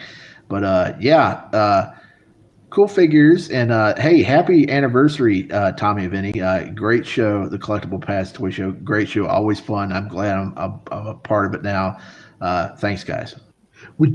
Dude, thank you, Shifty. And man, yeah, these look great together. Yeah, I didn't know you ran out and got them all. Dude, they're awesome. Yeah, and thank you. But I'll tell you, as far as my stores, I've never even seen them in any of my stores. Like, if they came in, they must have gone right out the door, because not once when I'd stop, even when I didn't have money, I'd still stop in and look occasionally. I've never seen them in any of my stores. Have you checked Walmart? Like I said, I checked my local Walmart once my finances improved, and they had nothing. I mean, nothing. Keep looking, because it seems like they're stocking these up for the holidays. So maybe you'll get lucky here pretty soon, because they keep putting them on the shelf. They'll be like, one day it'll be bare, and then the next day they'll have the whole line of like He-Man and Thundercat figures, and they keep selling out. It's insane. I saw a report last week that Mattel is doing super good this year because of He-Man. So I'm thinking if that movie with that trailer hits in the next month, if it looks good, I'm telling you, it may be a huge success next summer when that movie comes out. And good for them. Good for Mattel finally getting their asses in gear with their property. I can't wait to see what they do with DC late next year. It's cool stuff. Well, the one thing I'm really hoping with all this success that they're starting to get again with with the Masters and the Master unit, like, don't get it twisted. The Origin line was selling very well in all the stores that I'd ever gone in. And I know a lot of people bitched about, well, they're kind of antiquated, but with all the articulation they added and everything, they were still really cool for what they were. And they would always sell the hell out. I mean, you would see scalpers all the time selling these damn figures for ridiculous numbers. And they started off at only $15 or $16, and then they went up to about 20 a figure. But yeah, the scalpers were selling for $50, $60 for some of these Origin figures, and people were easily paying for it because they couldn't find it in any of their stores. The only problem that I have with Mattel is sometimes they start off on a line really hot. And I'm going to give an example. So Turtles of Grayskull, they started off that line in a ball of fire. Every figure was amazing. The articulation was good. There was no loose joints. The paintwork that they had on them it's just absolutely spectacular. And then somewhere around that third wave, they started dropping the ball, and some of the joints were getting really loose. Some of the paint applications weren't quite as good as they were on the first two waves. I just hope that Mattel gets their shit together enough where they continue a nice steady run through all the figures that they're putting out. And another emphasis, and I'll be showing it off later, another company is beginning to pick it up again and step up their game as far as toys, because they're seeing how bad Hasbro and some of these other ones are floundering right now, especially with jacking up prices and everything, is Playmates. And you'll see it later. Like, I was really impressed with these figures when I show them off later. But yeah, man, really good deal on that. And that Skeletor, Mumra, the Skullra, that was definitely one of the ones that I was definitely looking to find and just never seen it.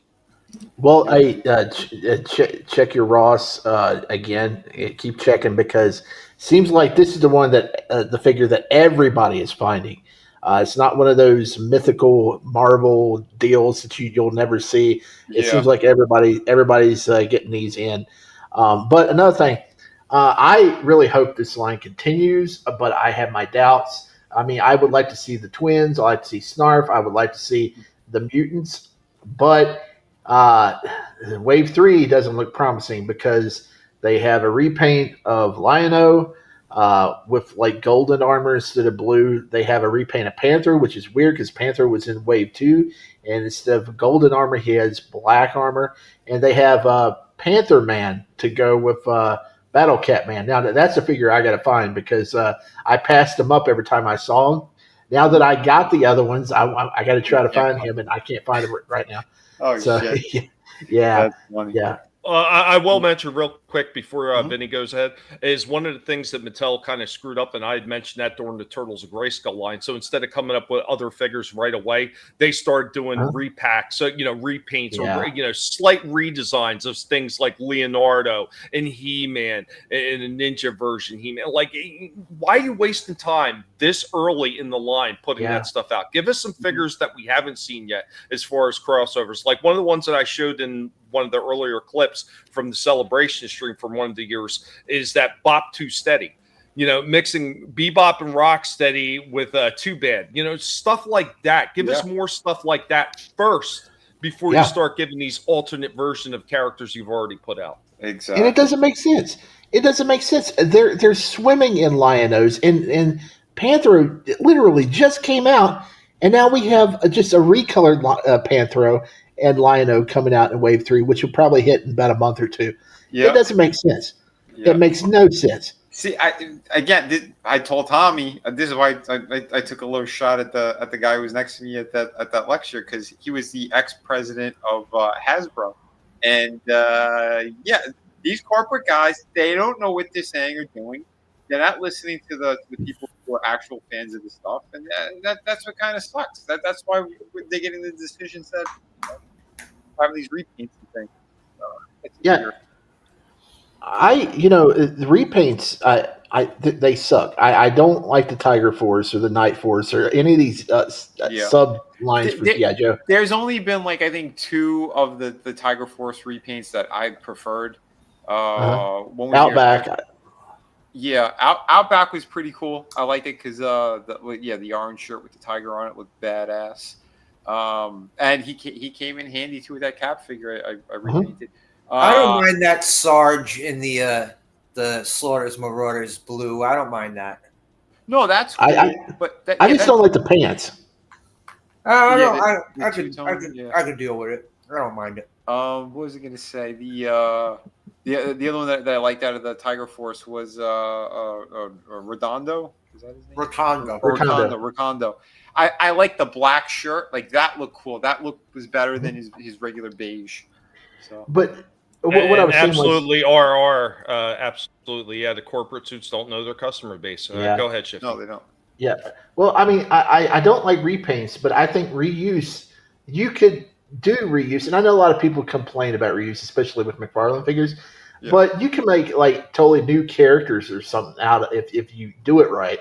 Like, you just swap parts. I mean, I used to do that back when I was a kid. I would take G.I. Joes apart and swap the parts around and make new characters. I mean, they could do that, and it would be a lot better than just releasing the same figure 2 or 3 times with a different paint scheme. Yeah, I agree. Well, and speaking of which, since we're on the G.I. Joe thing right now, and the Ross thing, since you brought that up, so this one I picked up another one. I do have her already, but I got her because I'm like, okay, we don't normally see these anymore because these scalpers are running in, they're grabbing all these things, and they're putting them online again. But I want to do a repaint on her at some point. So I love this figure. I thought they did an amazing job with her. But originally $25, $5.99. Today I went to Ross and I found this piece, Agent Helix, for $5.99. So there are some good deals that are still out there. I went kind of midday, so not even early. So there you go. Good luck for the other people who are looking to find cool stuff at Ross. Well, today I went But there you go. And yeah, her accessories are awesome. The 2 katana blades, the handguns, the other kind of like machete type weapon. Like real cool stuff. This figure is quality. Just be careful whoever gets them. When you move that diaphragm joint, the way that they did it, there are some scraping on the body part. So like on her rib cage, you'll get some scraping. So just be mindful of that. But yeah, like I said, I want to repaint mine anyway. So yeah, we'll see. Because like RR said, that's a score, and I think it underlines how much of a score that is, because that's 75% off the normal figure price. Oh, absolutely. And what's going on, Chaos? Welcome back. What's up, man? Yeah, that's a regular deal for Ross. I mean, they deep discount the Hasbro figures when you get them, because I was picking up those $6 Black Series figures all the time. While we're on the subject of Ross, here's the latest find today. People are reporting that the this figure was so heavy. If you ever held them in your hands, the Earl Sinclair NECA figure, $18. You go for like 35, and this sucker is hefty, big boy. Nice figure, great figure. I'm going to go out tomorrow and see if I can find them. $18 is a steal. Oh, dude, yeah. If I could find that one, I would get that. I didn't want to spend full price. I seen him when he first came out, and he looks fantastic for 18. Yeah, I would get it for 18. Yeah. So I want to show you guys this one. When I was digging through a toy trunk, that's why I was finding a lot of different things, and I stumbled upon my Build-A-Wave figure, Apocalypse. Dude, this thing still holds up. This thing is beautiful. Yeah, and he's not $125. I was going through an old toy bin and I found my Apocalypse, and yeah, this is a pretty cool looking figure. I'll give you guys a quick look at him. I believe this was the Build-A-Wave figure for one of the X-Men lines. Yep. And yeah, they put a lot of work into this. Yep. Paint applications and everything. The articulation could have been better. That's where it's a little bit lacking. But just to kind of show you the scale of him, here is one of the newer Toy Biz Build-A-Wave figures. The Toy Biz Build-A-Figure for Apocalypse was a giant one. It was like, like the Sentinel size. Yeah. He was like I think 10 or 11 inches, that one. Yeah, it was because Apocalypse could change his height. Yeah, I thought it was cool that they did that. Yeah, no, I dig it. I love when they go back and do stuff like that. But this is my favorite paint job on him, and the way that they did, they have like the marble effect with the blue. So that's not paint. That's actual like the plastic that they used. Yeah, they did a killer job. So yeah, he's got some height to him. But all in all, that's pretty damn cool. Yeah, I really like the sculpt work that they got going on here. That face is really good. Yeah, it is. But yeah, it's crazy. It's like, after you move, you're trying to look for things that you lost, and you find other things. But yeah, pretty damn sweet. So I thought I'd give you guys a quick look at him. So I hope you dig it.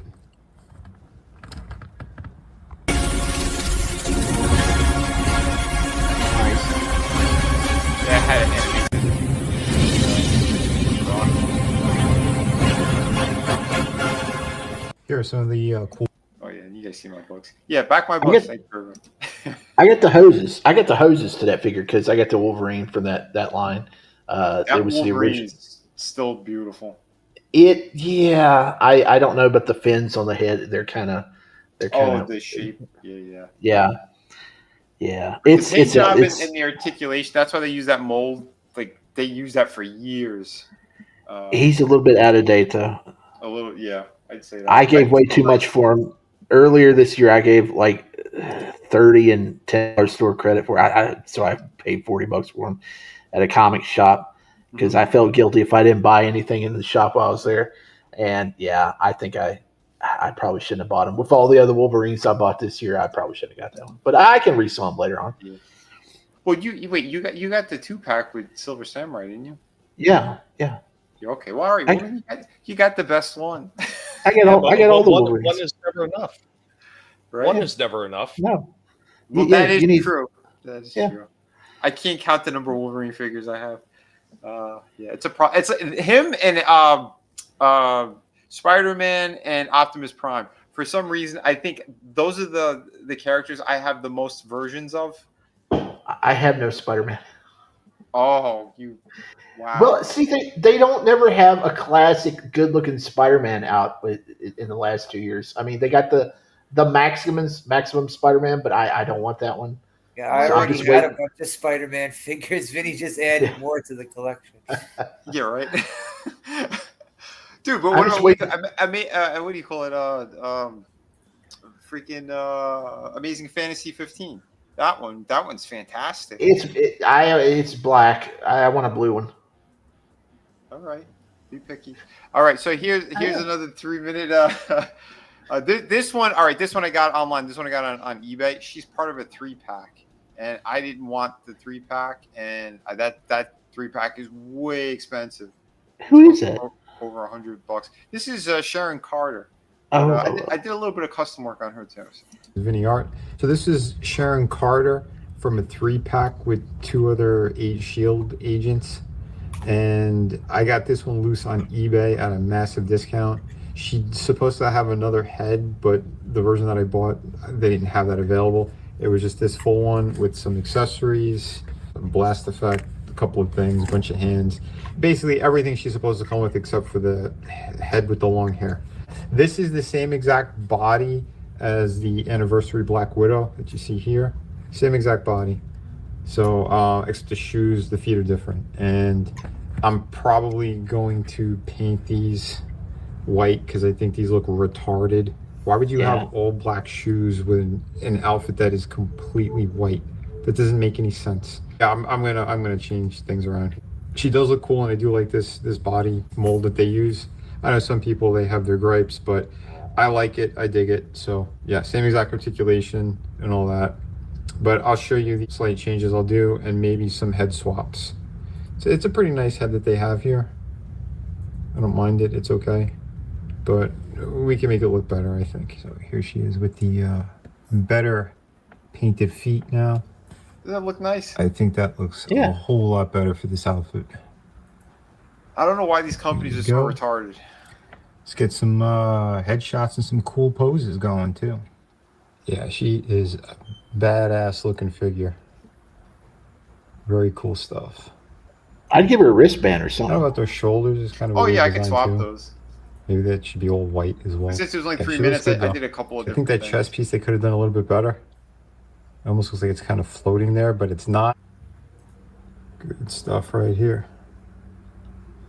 Yeah, it's a nice design. I'm glad that they reused this mold, this body. I don't know too much about Sharon Carter, but like I said, you could turn her into anybody else. And if you want a white widow, you could do that as well. I'll do some head swaps. One of my favorite head sculpts for Natasha. That's from the anniversary of the Black Widow figure. I think it was like 60 years or 80 years of Marvel. I forget. The one that was Target exclusive. That is a fantastic face. Yeah. And again, it was made for this body, so that's why it works so well. We also have the Psylocke alternate head from the Thanos Psylocke 2-pack. Here's another awesome head sculpt. This was an Emma Frost one. This is from the Walgreens. Yeah, the Walgreens exclusive. Looks like Hit Here's Girl. the other Natasha head. Kinda. Yeah. These do look great, and you got some different options. But there you go. Hope you guys liked this quick little review. Remember to hit like and subscribe. Thank you again for watching. Hey everyone, this is Vinnie R. So there you are. What was the other 2 figures in the 3-pack? Dum Dugan and Nick, a version of Nick Fury, but they had the same. They had the same exact body. They have the agents of the Shield outfit is basically just the navy blue and the white. Oh, yeah, with the straps. I was wondering if they had Quake. No, it wasn't the TV series.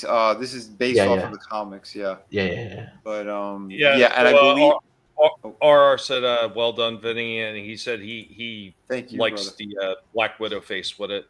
So Yeah, but the Black Widow heads were great. The one with the short red hair and this one came in the same set with another. There's another Black Widow head that was more of like 1980s look with like the higher hair. I wasn't crazy about that one, but these two heads are absolutely spectacular. The sculpt job. So this one really looks like a bitchy kind of Russian face, but it's pretty. You know, yeah, it works. They did a good job. What the hell was I saying though? Oh, the alternate heads. Yeah, they had both versions of Nick Fury. So they had the one from the Ultimates, which is basically Sam Jackson head, or version of it, and the regular white one. Okay.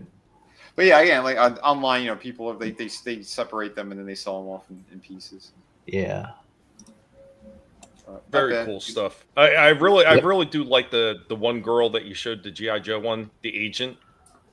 Yeah, Agent Helix. Yeah, Helix, like that. That looks like a really nice mold, and I think that's one of the things a lot of people miss out on when you can pick up these figures and pick it up on discount to be able to do some really cool customizations with them. So I got a customization I'll be showing off later on in the show, but I'm hoping everybody likes that one. But yeah, I've got something right here. This is actually a request from Slasher to delve into this toy line. So I'm going to get started with my end. And I'm only just getting started. We got a lot more show, guys. We got a lot more fun things that coming up. So be sure to keep sharing out the links. Let everybody know that we're here. Pass the word along, man, because we're still having fun and we're still rolling. But Slasher, buddy, this one is for you.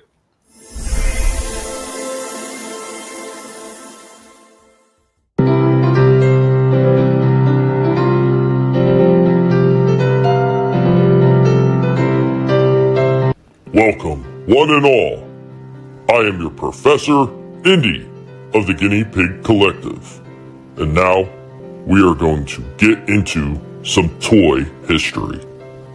On today's toy history lesson, we'll be talking about another toy line that really was unwrapped relatively quick.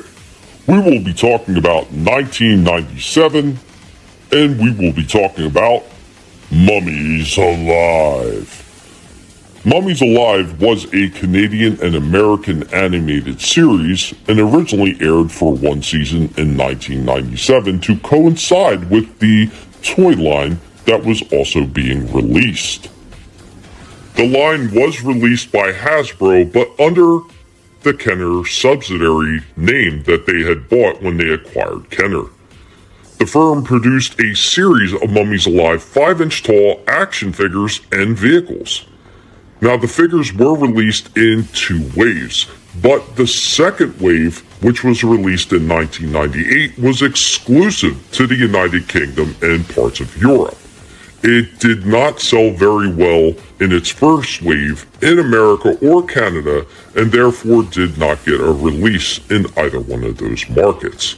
The TV show was part of a general trend of mummy hysteria that had swept into 1990s culture.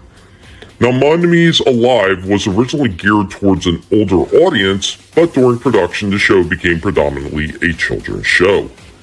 Many different figures were released, some with action figures and some with action vehicles. However, it was a very unique line, even though it didn't stick around with us for very long. Guys, do you remember Mummies Alive? Guys, thank you for joining me on this toy history lesson.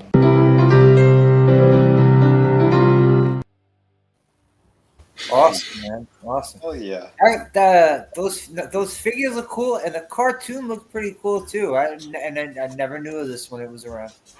Well, here's an interesting fact I did find out about it real quick before you guys go. Is the cartoon is available on YouTube. So there used to be copyright claims on it a long time ago, but ever since like 2017, the copyrights have been dropped, so you can find full episodes and probably even full season, the full season of it on YouTube now. So definitely check it out because that cartoon it looked badass.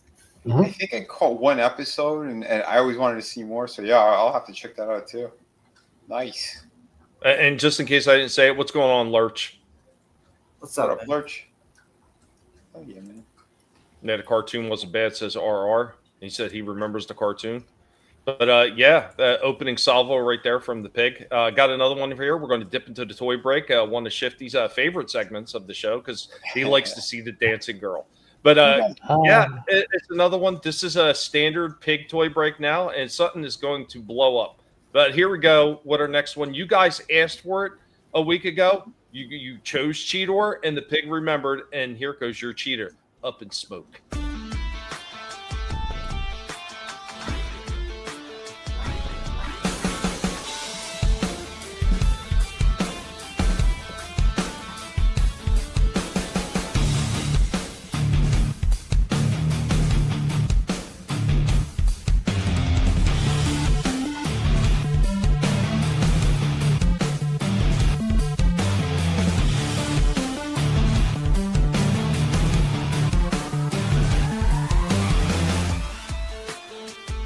So on today's toy break, I promised Cheetor would be next. Guinea Pig Collective has had a little bit of luck with our finances. Things have changed a little bit, so I was able to pick this guy up, and now we're going to do a proper toy break on him. Let's see how well this $3.99 purchase from Ollie's holds up. I don't have a lot of hope for this one, to be honest. It's Hasbro. Here we go with the death of Cheetor.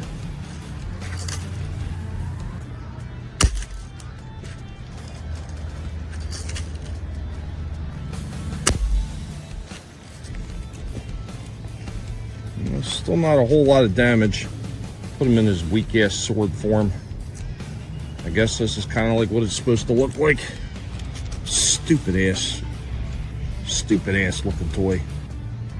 Tommy's, this is how he does it in the Safari. That was a good shot. All right, so that shot actually took his head clear off. Let's go for a limb. That shot took the limb off. He's down to 2 legs. So we'll just put him on his back. He's waiting for the end. So after all that, he lost his head. That came clear off. And 3 legs went flying. Let's finish him. Say his final goodbyes. Ollie's came through again.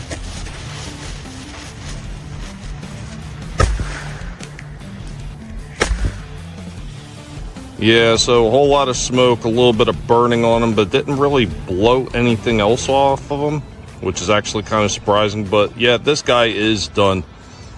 Hopefully the next toy break that I wind up having, I'm going to be using a little bit heavier artillery.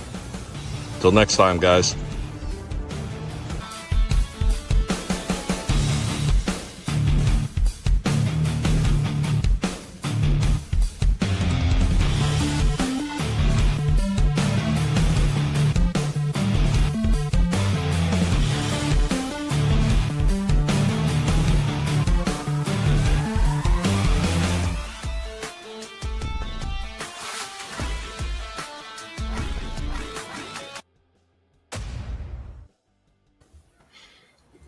There we go with Cheetor up in smoke, man. Yeah, Trina wants to know, is this poaching? Yeah, he did go flying.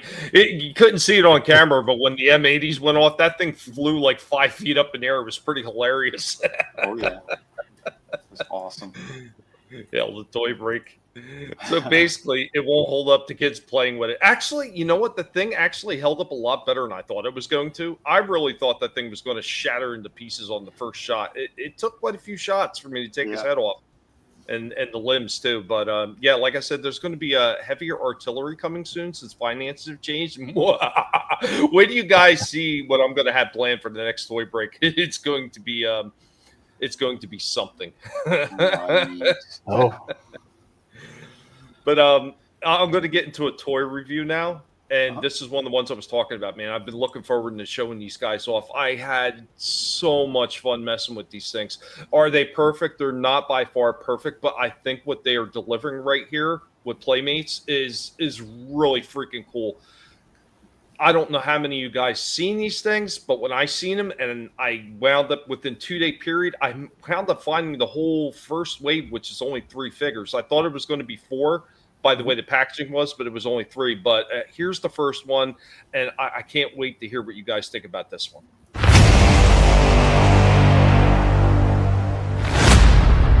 Stripe is a bit busy, can't come out this time for this toy review. But he will be talking on it. Won't you, Stripe? Oh, Stripe. Enjoy your carrot, Stripe. Here we go with our crossover. What is it? Teenage Mutant Ninja Turtles, Godzilla crossover. We got Leo as Godzilla, King of the Mutants. These ones just dropped this month in our finance chain, so I was able to pick him up. Wasn't sure I was going to get it at first, but after seeing this one in the store and being able to pick it up and take a look at it, yeah, this looked interesting enough to pick it up. So let's go ahead and get this one out of the box and take a look at it.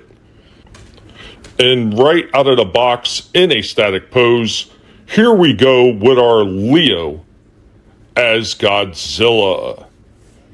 So his back piece is actually a separate unit that's packed away in the package. So you actually have to plug that onto his back. A little bit weird how it plugs on, but once you finally do get this thing ported in, it just snaps right into place and stays on pretty damn securely. So he looks pretty decent. Let's put him in some poses. Here we go with our first pose. You could see the rocks down at the feet. You could see the movement in the shoulders, in the forearm, in the knees. So they got bends at the knees and the elbows that are 90 degrees. And then it has a twist as well. There's movement in the hands. There's decent rock down in the feet. And he does have a ball joint on the top of the head. Unfortunately, it does feel a little bit close, so you don't get quite as much movement out of that head as you would hope to get. But amazing movement in the shoulder and in those hip joints. Amazing movement. The tail does have a little bit of a turn, but even then, because there's no pivot or anything like that, it's going to wind up limiting some of the movement that you're going to be able to get out of this guy. So let's move on. He also comes with 2 katanas with that nice blue flame, and it's got that translucent plastic around them. The way that they packaged them was piss poor. Why they keep using all these zip ties? Because it winds up warping the weapons. Here we go with another pose with his swords crossed, looking pretty decent. Let's go ahead and show off how that translucent plastic looks with the lights off, and you can see those things light up really nice. If you get a better light source right underneath, I'm positive these things are going to glow tremendously well. Our final pose with our Leo as Godzilla and our final thoughts on him. He has some really good articulation, but his biggest drawback is that tail. Unfortunately, the way that tail only swishes side to side, it is going to limit some of the movement that you can get out of this guy. So even with the takeaways, this one still hits a 9 out of 10. Dude, yeah, that was pretty impressive. I've never seen that before in my life. Dude, I really, when I said I seen these things, I was like, oh boy, another crossover. Like, how good could it be? But once I got it in my hand, in the store, it looked amazing. I was like, okay, this looks really cool. I'm going to pick this up. And they're only $16.99 a piece. And if you catch the deals at Hasbro, you can get it pretty cheaper. I got it for $12.99 with the discounts at Hasbro because 25% off a single toy purchase. So I wound up getting them for $12.99. And dude, absolutely worth it's worth $16.99, quite honestly. This thing is absolutely incredible. If it wasn't for the fact that the tail doesn't bend up so you can get them even more poses, this thing would have hit a 10 out of 10. Even with that little bit of a warp in the sword, which is easily corrected by either a hot air gun of some sort, like a heat gun or even a hair dryer gun, you can easily bring that warp out of it because the swords are super thick. They're not chintzy. So they're really thick plastic or rubbery like type plastic to use on it. Man, this thing looks incredible. I was really, really impressed with this thing. Yeah, it looks great.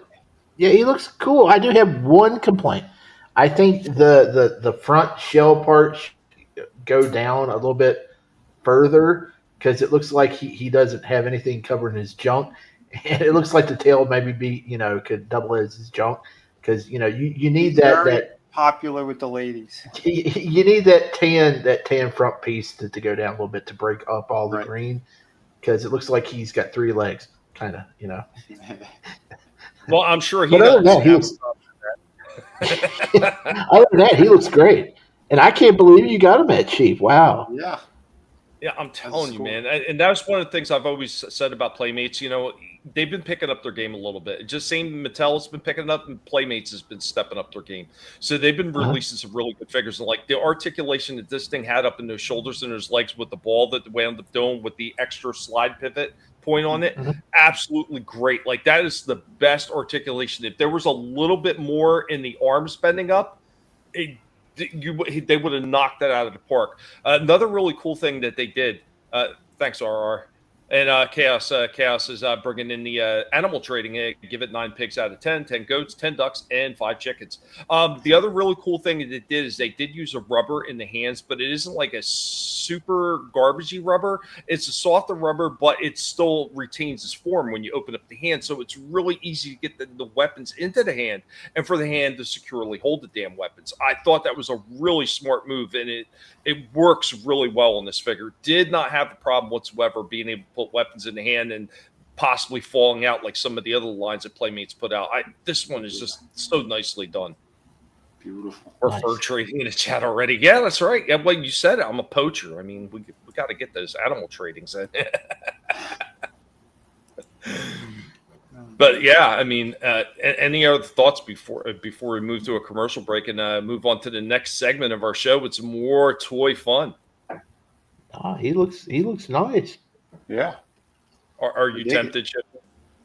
I'm not. I'm trying to stay away from the turtles unless I get the 1990 movie turtles because that's just such a huge line of stuff, and I just don't want to get into that. I'll get hooked, and it's a rabbit as hole. we know, yeah, that's a huge rabbit hole because, like you said, it seems like they were releasing like new Ninja Turtles figures every week because I mean, it seems like there's a dozen different companies that makes turtle figures now. So yeah, it's the never-ending hole of rabbits. Yeah.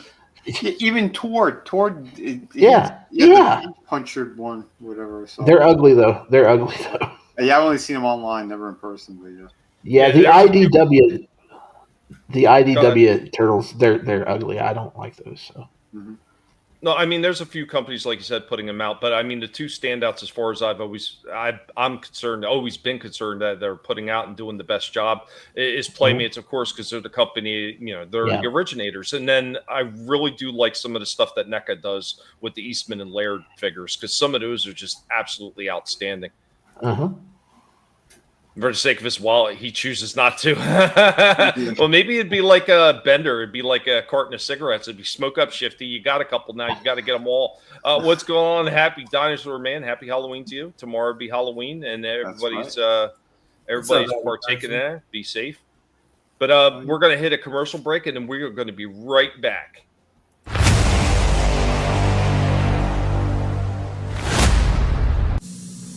After these messages, we'll be right back. Ordinary weapons are useless against Mella. Only EarthCore's Trapper vehicle can stop the Inhumanoid. Detach grappling hook! After him! Inhumanoids! The evil that lies within us! Coming right for us! Take the hovercraft! Trappers ready! There's Metlar! Taste the claw, Metlar! Trapper vehicle. Figures sold separately from Hasbro. Decomposed traps liquidated, but the mighty granite springs of the EarthCore attack the evil Inhumanoid, forcing him back into the Earth. Inhumanoids! The evil that lies within us! Your friends can't help you now, but the leader of the Granites can! Grana! He's the leader over! Escape on the Terror Scout! Thanks, Grana! Granarch are the figures and vehicles sold separately from Hasbro. Inhumanoids! The deadly Inhumanoid tendril lashes out, and the forest comes alive as the redwoods help their scientist friends. Nasty redwoods! Inhumanoids!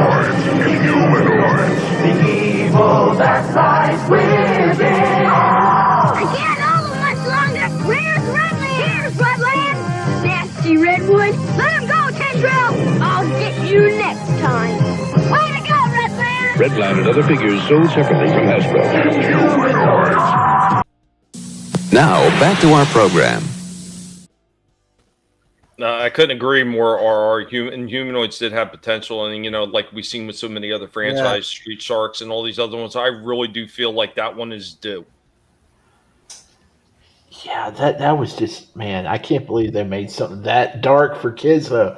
I mean, it was great, but I mean, it's just, man, it's super Lovecraftian. It was just on a whole nother level. I mean, you don't get anything like that nowadays.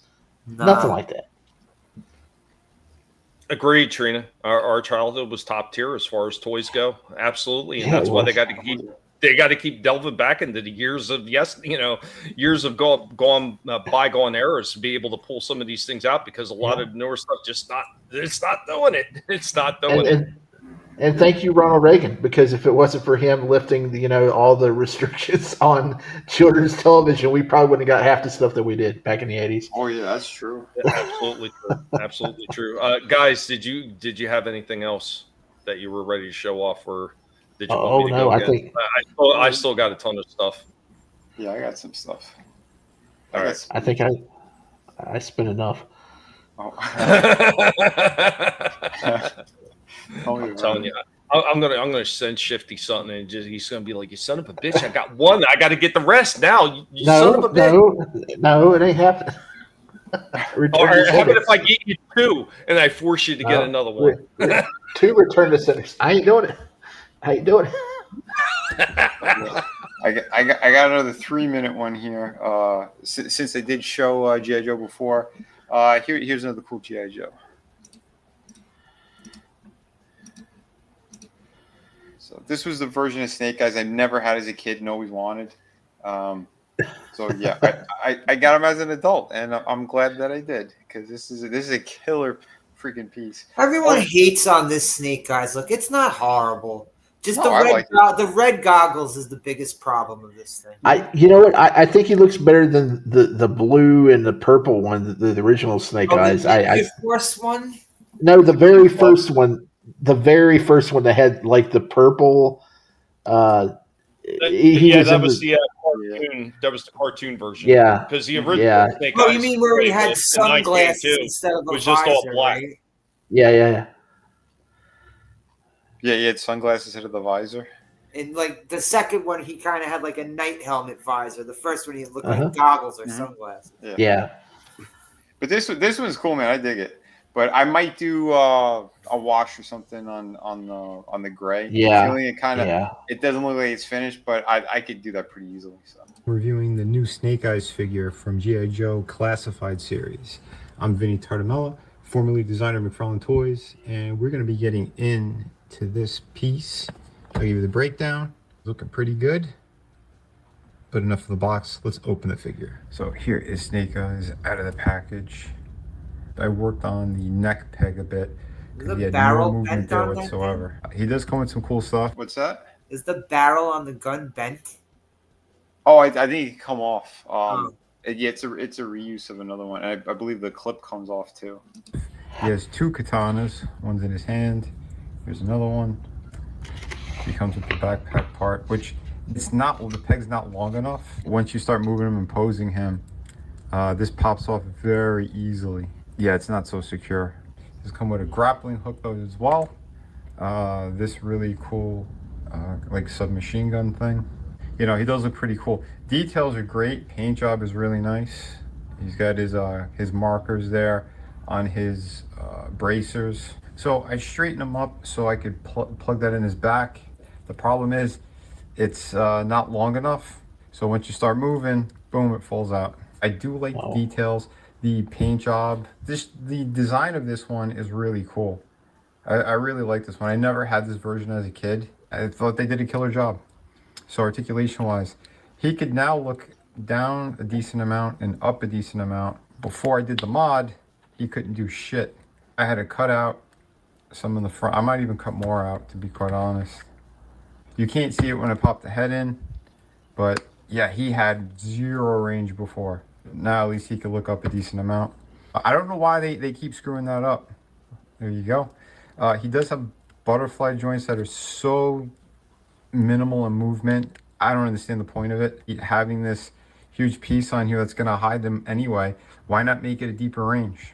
Again, Hasbro makes no sense. He does do a fine T-pose, your standard joints in the arms. He does have forearm rotation, wrist.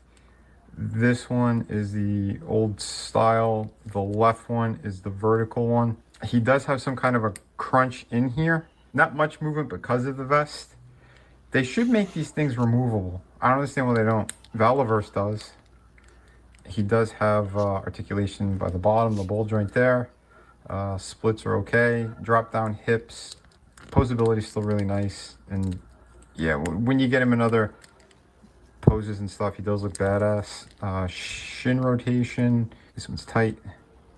He's got pivot. Here's a really cool companion piece for him. I could give him about an 8 with some modifications. About an 8.5. I might do a wash on his vest. Overall, pretty nice. Let me know your thoughts on this figure. Thank you for watching. Yeah, I do. He poses fantastic once you do get him, like in nice moves and shit. But yeah, he has a couple of little shortcomings here and there. So just be aware of that. That's why I pointed those out. Yeah, the neck pegs, for some reason they do this a lot on the classified on the male figures. Like it's too thick, the neck piece, and you have that double ball joint that's in the neck and in the head, but they don't have clearance. So you need to carve out to make the clearance. Like I don't understand them. Like it's bizarre. But yeah, I might dremel it a little bit more. I think my issue with it, the color scheme, is it looks like some sort of new version of a Cobra Trooper or something more than Snake Eyes. Because I don't know, it's a little bit too busy. It doesn't look as ninja like as his second and third outfits. So, well, yeah, those are very specific because all those are way darker. Yeah. And it makes more sense. I mean, we've talked about Hasbro before. That they have a really good thing, a basis for a lot of the figures, and somehow they keep screwing up. But real quick before you go ahead, Shifty, RR said it was a sweet pose. He said excellent review, and DVB is also in the chat. What's going on, man? Good to see you. What's up? Go ahead, Shifty. I just think I know that they were trying to sell new figures and new waves of figures, but they were trying to fix something that wasn't broken. And I know Snake Eyes was a hot character. They needed new designs, but I don't know. It's just like Cobra Commander. I mean, the battle suit's cool, but it's not as cool as his old stuff. There's so much worse character overhauls they did at this time. Yeah. Snake Eyes shouldn't even be mentioned. This Firefly is the worst. Yeah, I haven't seen him. Terrible. Yeah. That was terrible. That was awful. I want to get. I don't have the regular Firefly, but I wish I had the OG Firefly. Yeah, I'm not. If I'm not mistaken, didn't they make like a 12-inch figure of this specific Snake Eyes? Yes, and it was when Hasbro like in the original 80s and 90s G.I. Joe run, they started making the big figures again. Uh-huh. And they had him, Duke, and Cobra Commander. And you could take all their gear off. My friend had the Cobra Commander, and you can take his hood off, and he's got a face underneath. He's wearing kind of like a ninja face mask. Mm-hmm. Oh. He doesn't have a snake look at all. He has a human look. His face looked kind of like the character Overlord, the Overlord character they did as a later Cobra leader. Uh-huh. It looked kind of like him, but that was cool that they did that you could take their gear off and shit. Yeah. See, I like when they do those extra things. I mentioned it during this, like Valiverse, they have their figures where they have vests and stuff, and you could remove them. Like that would have been great for this guy, but I'll tell you right now, I'm already thinking in a couple of different ideas to do a custom job on him, just with a simple head swap and a little bit of paint, I think this thing could look even more badass. But I still love it. I have no problems with this design, other than there's not enough paint on like the gray. It's too plain. It needs something to make all those details pop. Well, when I'm looking at this, then the one thing it's a little bit of a takeaway for me is the bottom of the face guard. Why wasn't it the same dark gray as the vest? Yeah, it should have been the same. Yeah, I agree. Well, it's coming up funny here. It has like a metallic finish to it. Let me see. Can you see a little bit more drawing this? Like it has a nice shine to it in person. The thing is, it's like with the lights that I'm piece using on here that's gonna hide them. It washes it out a bit, but yeah, no, it looks great on the shelf because it's like Anyway, metallic finish. why not make it a deeper range?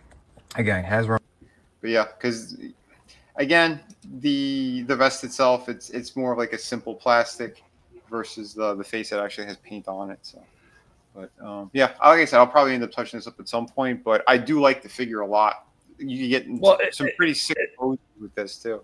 It's definitely not the worst thing that I've seen them do when they've done a rehash of a character. It's definitely not the worst thing. They had one what they did with him in Timber, and I hated the color scheme on that thing. It just looked horrible. This doesn't look horrible. Yeah.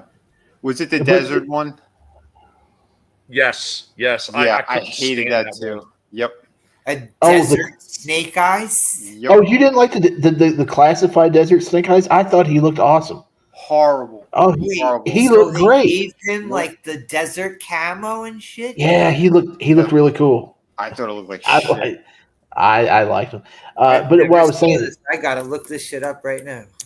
What I was saying is, during the early '90s, you could definitely see a shift in the designs of the GI Joes. Somebody must have left the company because I don't know. They just didn't look that great after a point. I don't think it's horrible, but it doesn't look like Snake Eyes. No, in person it looked worse, to be honest. I don't know. I didn't like it at all. Yeah, because to me it wasn't Snake Eyes at all. It should be a totally different character, if you ask me. Yeah. I still think he looks cool because you never see Snake Eyes in that setting there. Like what if he's one of those horrible boxes with no window?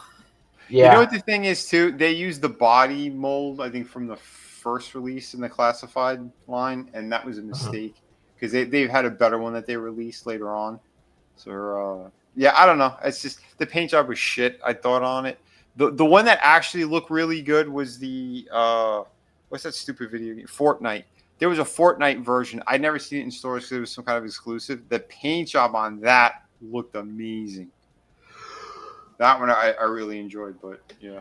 Wow. Don't have it. But yeah, these look great together, and like I said, it's a good complementary piece, I think, for them. But yeah, wait until I paint the other one up, and then yeah, he'll be like he's got twins with them there. I really need to get me some flight stands at some point once I start opening these up. Yeah, you and me both. I need to. Speaking of stands, I need to get something for the Pig Nation stuff because it's getting really difficult using those cheap ass NECA stands that I had. Those things are falling apart on me. They lasted a few years and they've been crashing. But I got something interesting here for you. I got one of two Pig Nations. I want to bring a little laughter and I can hand it back. Do you have anything else after that, Vinnie? Or well, yeah, you can do yours. Don't worry about it. Yeah, go for it. Okay. All right. I got a few things. If you want me to just roll, just let me know when you want me to stop. Yeah, but yeah, first of two Pygmations, I just wanted to bring a chuckle to the show. This one was pretty simple to do. It can only do so much with these figures because of how they're designed, so it's a little bit difficult actually doing the Pygmation, but I hope you get a laugh, guys. We are the Guinea Pig Collective. All will be assimilated. Resistance is futile. If you're blue and you don't know where to go to, why don't you go where fashion sits? Dressed up like $1 million trooper, trying mighty hard to look like Gary Cooper.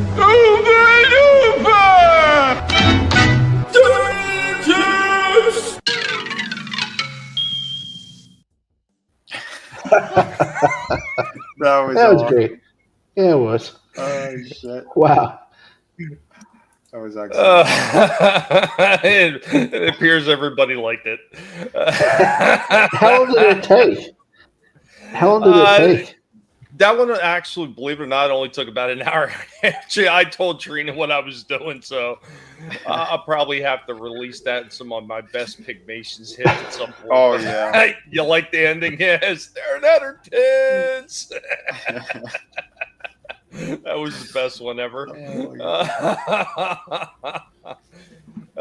Tommy's getting pretty good. I'm working on it, man. I still haven't achieved the goal that I want to get with it, but I think I'm getting a little bit closer every time I do them. So I got one other thing I could show off here is a Collectable Past toy show off. This is something that I've been looking to try to get in all my local ollies, and I've just never run across it. And this one, I seen it, and I was like, okay, I got to try this one out. And then I don't know. I briefly told Vinnie about it, and he said he wasn't sure he'd ever seen one. So how many of you guys have seen this one by Nerf? We are the Guinea Pig Collective. All will be assimilated. Resistance is futile.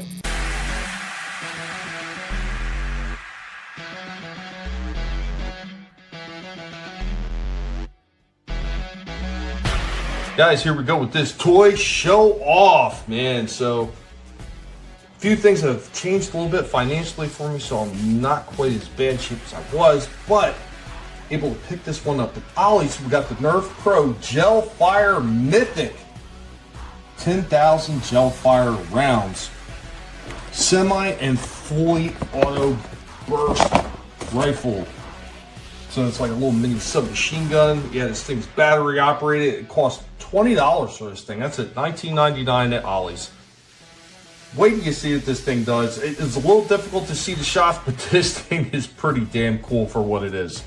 So now we're going to actually check out this Nerf Gel Fire, and we're going to shoot this sucker at the wall. So let's get ready for that. And here we go. First shot. Pieces went flying everywhere. Another shot. You can see it ricocheting all over. One more.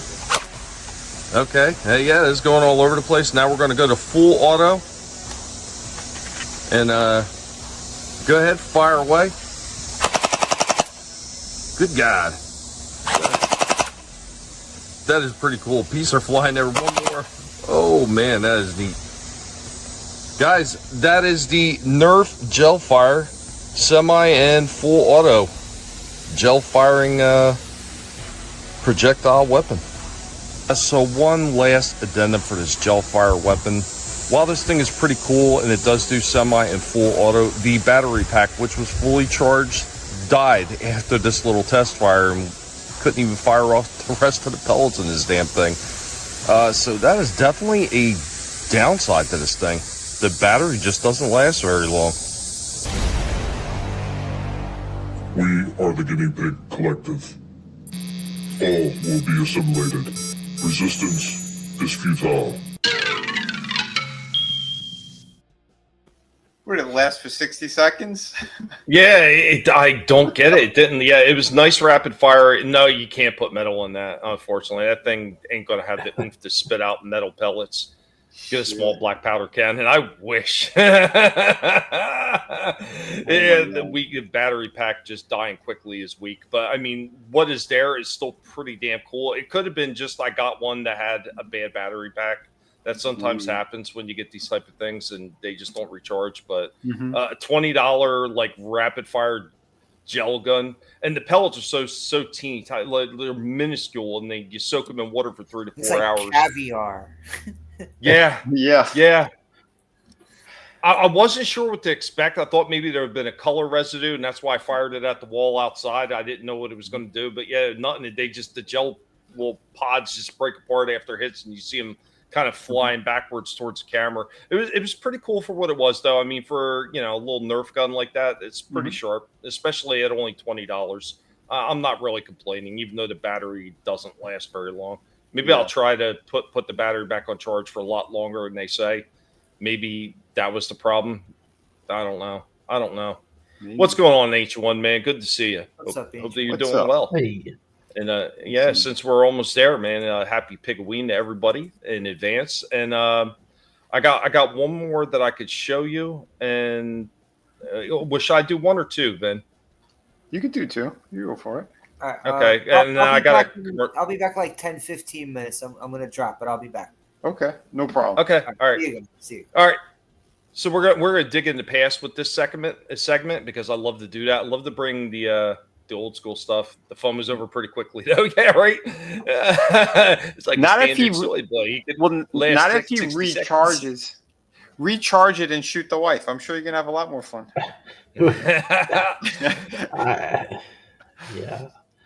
I don't know if I do that.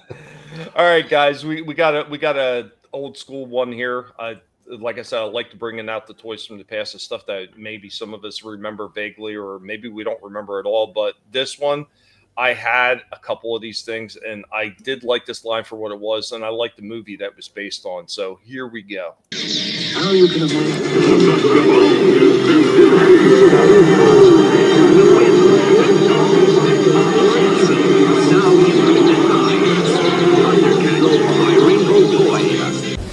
Greetings, humans. This is Indy. Welcome back to Toys from the Past. It is I, Stripe, the horror icon pig, taking over on this creepy creature edition of Toys from the Past. So what will we be talking about today? We will be talking about 1981 in conjunction with the release of the movie from Mattel, The Clash of the Titans. Now, this toy line was created in conjunction with the release of the movie. And the original line included figures from the main characters of that movie, such as Perseus, Calibos, Thalo, and Charon, the boat keeper.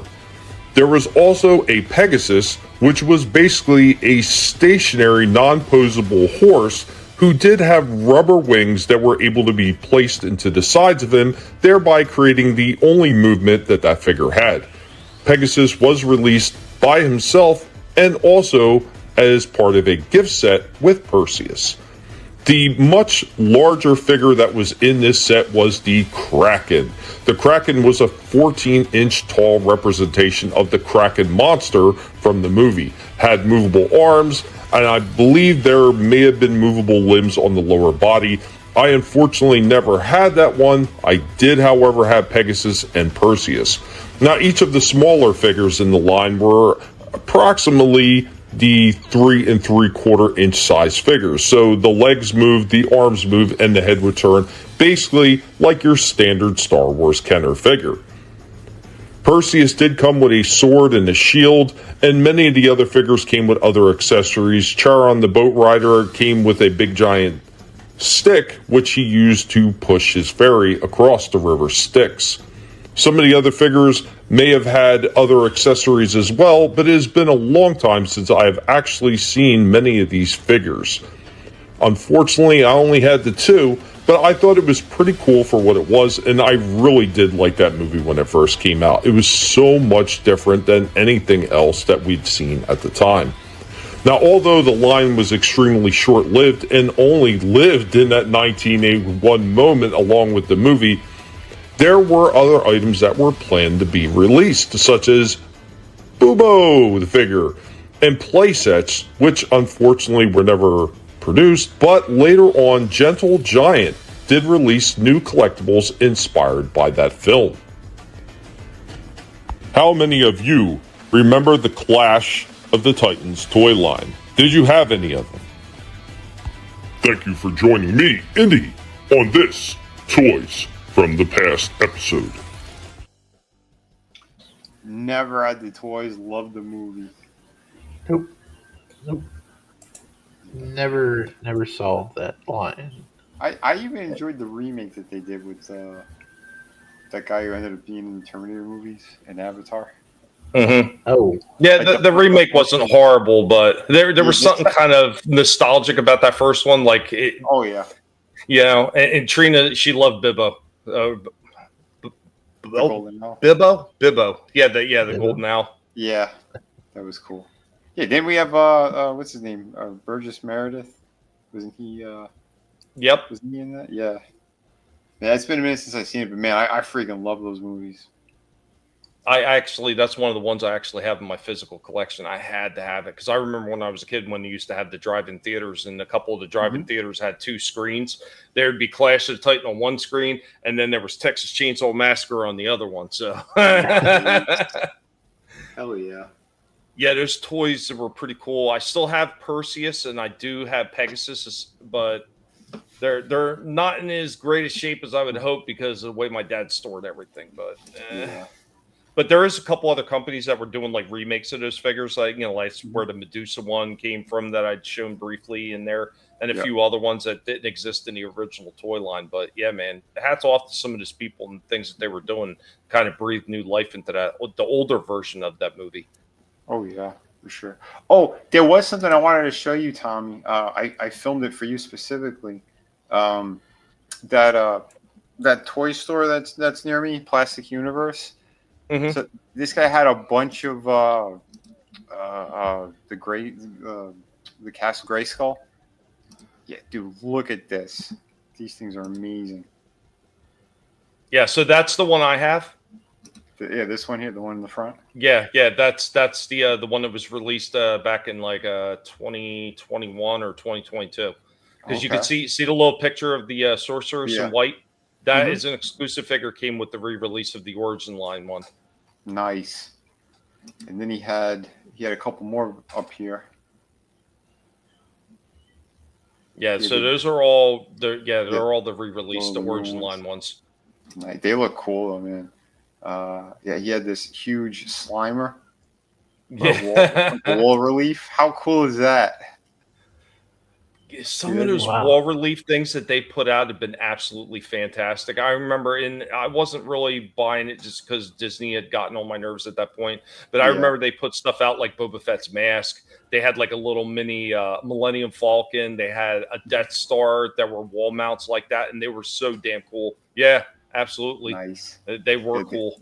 Yeah, this one also comes with, they call it an Ecto remote, but it's kind of, it has like the logos and stuff on there, almost like the trap. And yeah, that's how you put the light on. That's pretty badass. And then they had the Cat's Lair. Oh. What were you saying, Shifty? Oh, I was just going to say, I still haven't seen that last movie. Oh, the Frozen Empire one? Yeah, it just came and went.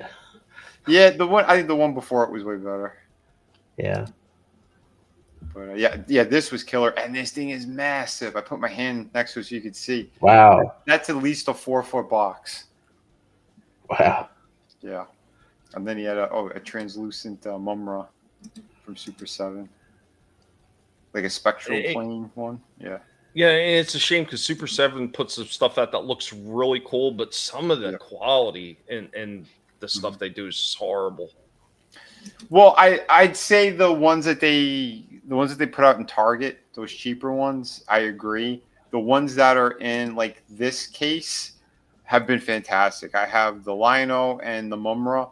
They're phenomenal. I did the full reviews on them. I think we got a golden Trina on one of them. I think, if I remember correctly. But yeah, it's the same mold. It's just they did translucent, and yeah, I love that Mumra figure.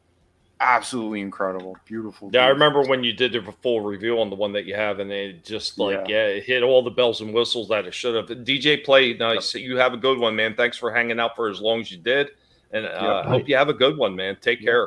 Have an awesome night. The only thing I wish the articulation were better in the elbows. That's my only major gripe with that figure. Otherwise, I really love that Mumra. Well, the original version. I don't have the translucent one, but yeah, there you go. DVB never had a Castle Grayskull as a kid. I had a Snake Mountain, and my best friend across the street had Castle Grayskull. Would have been cool to have both.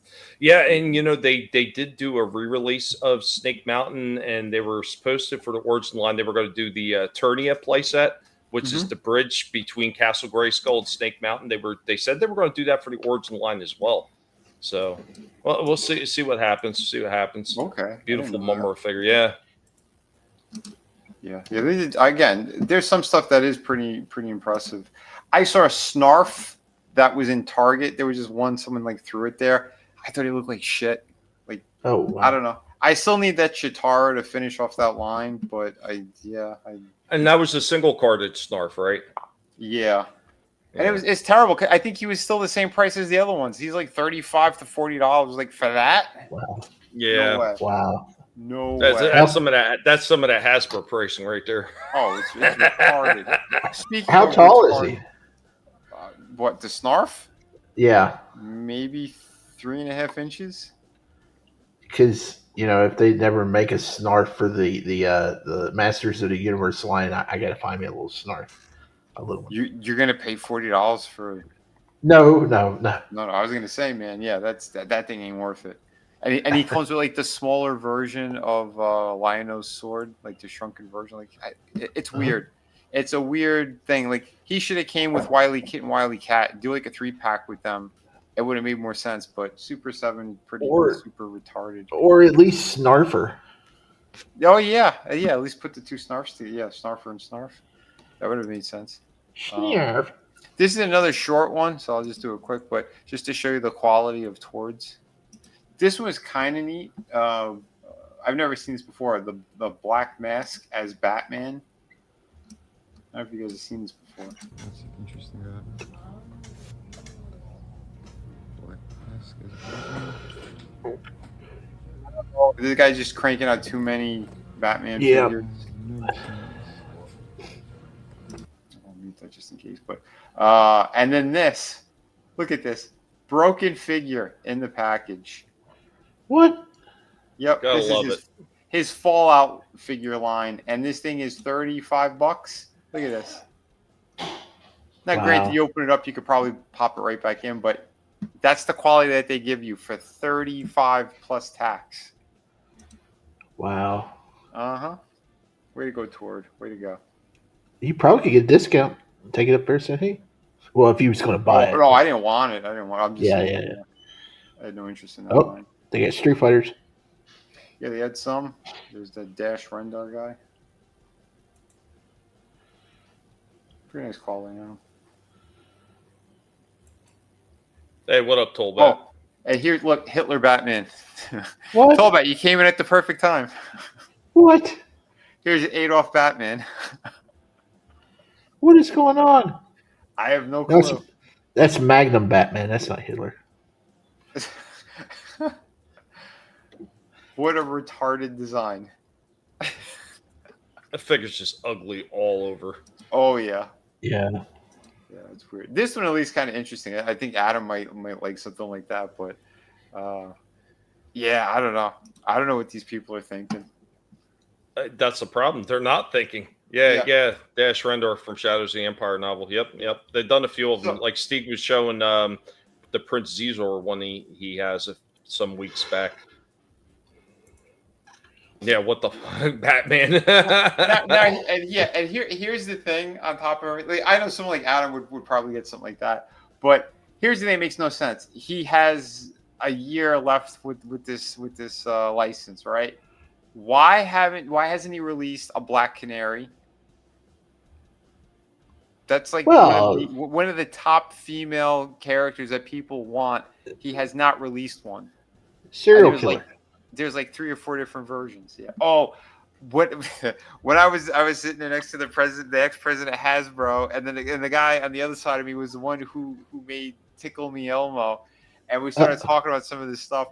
I went into that with Tord. I said, I don't know why, for the love of God, it makes no sense to me why he never wanted to release female figures in these lines of that he's been putting out. I said they sell well. I said I had a fight in with every one of them. It's like, I don't understand. Ridiculous. Black Canary. Yeah, Black Canary. That's racist. Well, have they made Black Canary figures in the past? Todd hasn't. Because their other companies have. Doesn't she have like sort of a doesn't she have sort of a risque backstory? I mean, she was like a prostitute, wasn't she? Well, Catwoman was that they did that version with the purple suit and the thigh highs. Yeah, I don't know if that's the reason or what, but that was definitely a prostitute. I don't think Black Canary was. I don't remember her being one. Well, yeah, I think on Smallville that she was a prostitute and she had AIDS. So I mean, that's On Smallville? on Smallville. Yeah, I'm pretty sure. No, that's not Yeah. her origin. No. Oh, okay. The Well, one on that had the most. Smallville. No. The one that had the most risque origin story was that one storyline with Catwoman. Jim Ballant, I think. Yeah, he drew them. Yeah, and she was a hooker. Yeah, so I don't know what's canon if they still use any of that, but Black Canary's always been the one that's with Green Arrow, their husband and wife. Yeah, and like that character is fantastic. It makes no sense why they haven't done that.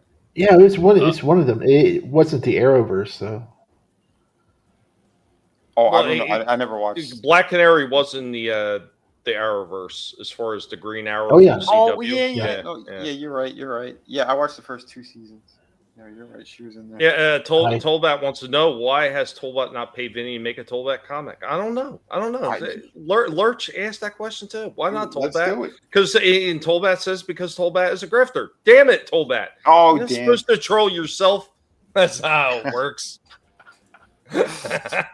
Maybe he's trying something different.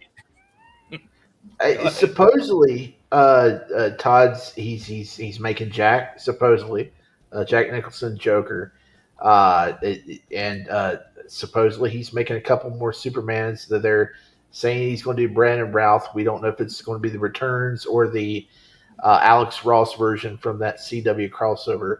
And there's another one. I really hope they do Tom Welling and Rosenbaum, even if they don't have him in a suit, even if it's just the blue jacket or the red jacket. I'm fine.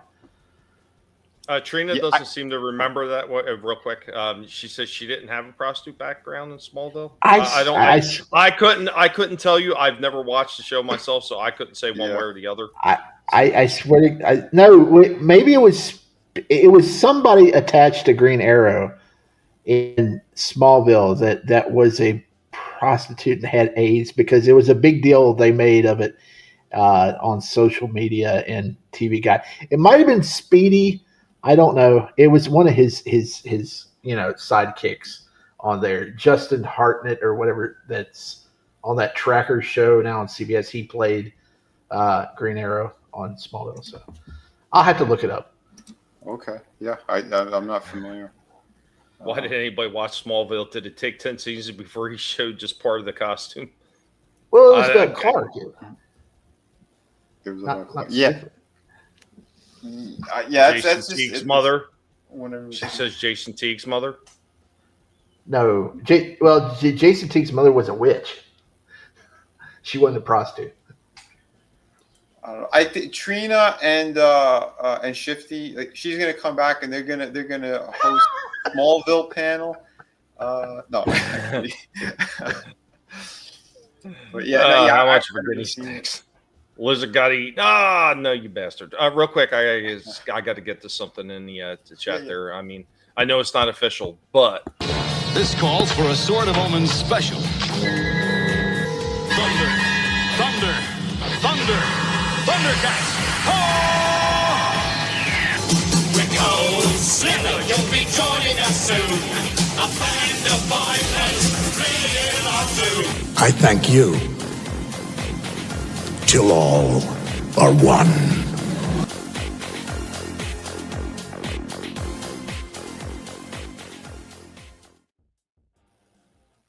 Well, we got a couple of fake super chats out there, and hey, maybe one day they'll be real. But fake super chat, a colossalized bag of premium guinea pig trees for Tommy the guinea pig and his wife and the guinea pig pups. And we got a complete happiness, and that's part one. But part two, a rare video of a bunch of guinea pigs assembling a guinea pig statue where they are seen worshiping it as it was a guinea pig deity. You're damn right, they should. But Helen Teague had AIDS, is what Trina's saying. So. I just Googled it. It was Speedy. I Googled a Smallville character with AIDS. It was Speedy because she was connected to that's Green Arrow's psychic, Speedy. Right. Okay. DVD, I enjoyed Lois and Clark back in the 90s, but never saw Smallville. The Eye of the Pig Tara. I think I only seen like one, maybe 2 episodes of Smallville. I wanted to get into it, but like when it was airing, it's like I couldn't get my hands on the. I actually liked the show before they actually brought in all the DC characters in like seasons like 6 through 10. I thought it was better when it was just about Clark. That's how I am anyway. I was raised on the Superman movies where they didn't have all the crossovers and stuff, so I like it better when it's just Superman. You know? Yeah, well, that makes sense. I mean, he's a good Superman. I like that Tom Welling guy, but yeah, it's a shame they didn't do more with it. Stay on target. Zip your lips out your butts to the seat, listen hard! Stay on target. He's not at all. He's trouble. You see the mustache? I asked him to shave. Aw. We got shot down for talking about ruined it. We ruined it. We ruined the whole night. You ran for it for long enough, but I was supposed to be on this episode. I spent like 10 hours filming in, but it turns out I went to the wrong toy store. Damn it! I knew something was wrong. Everybody's laughing. Okay, all right. The fun's over. It's time to get back to toys. What you got? So I got a few more things, actually. I still got tons of stuff here to go through. So we have our next review up for tonight. Man, I've been looking forward to getting to these, and this is why I had to interject on the Smallville talk. Mm-hmm. But, dude, here we go with another figure review, and loving these damn things. Loving them.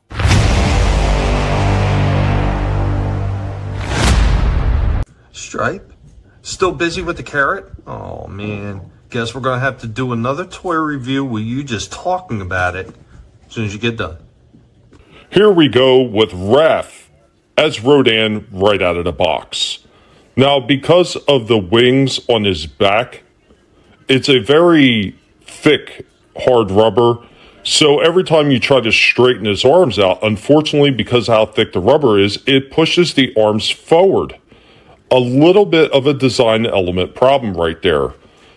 Let's get him in some poses and get out his accessories. He can get down into a full kneeling position, and it looks pretty good. Not bad so far. Let's move on.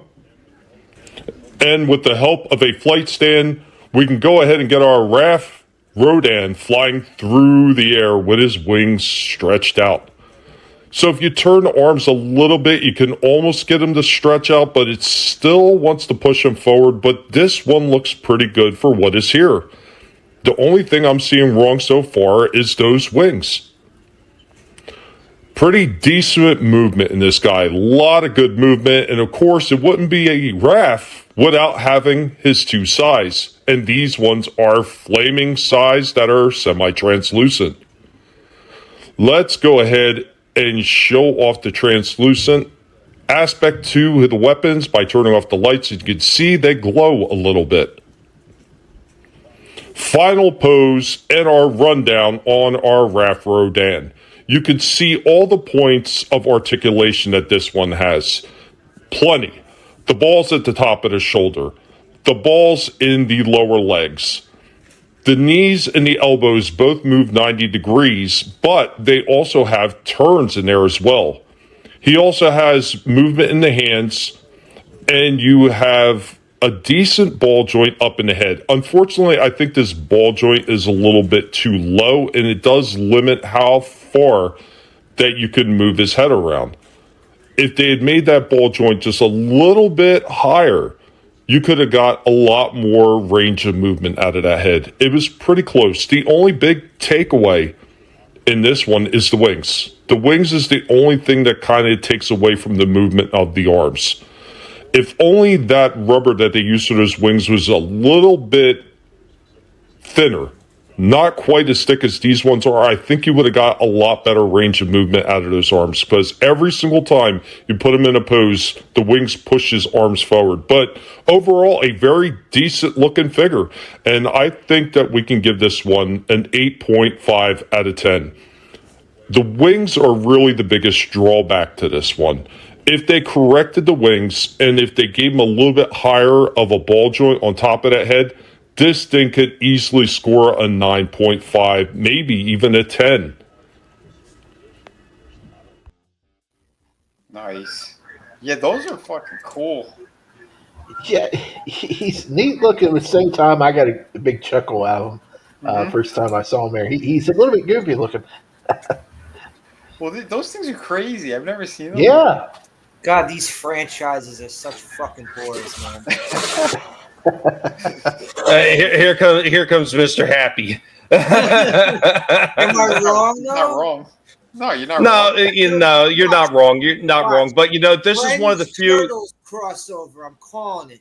this is one of the few crossovers I didn't mind as much as some of the other ones, because these ones actually look really cool and they're pretty decent ass figures. And DVD, he's cool, but he ain't no Grand Slam and Ref. That's all I'm saying.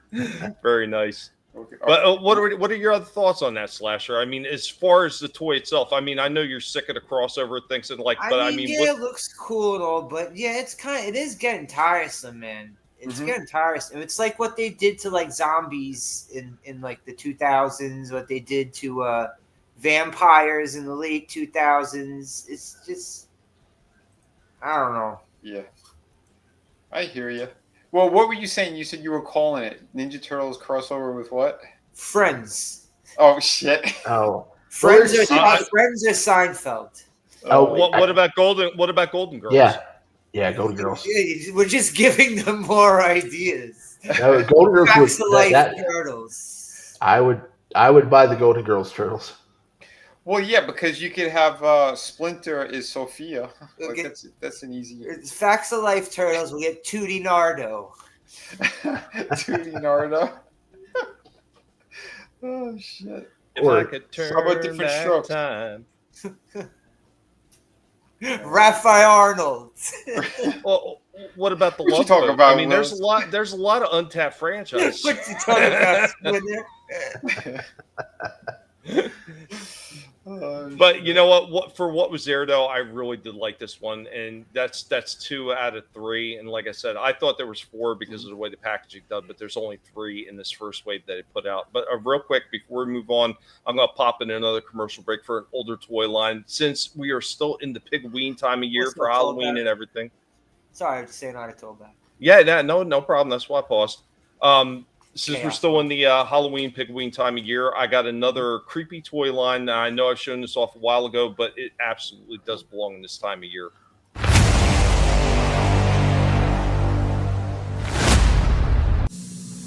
After these messages, we'll be right back.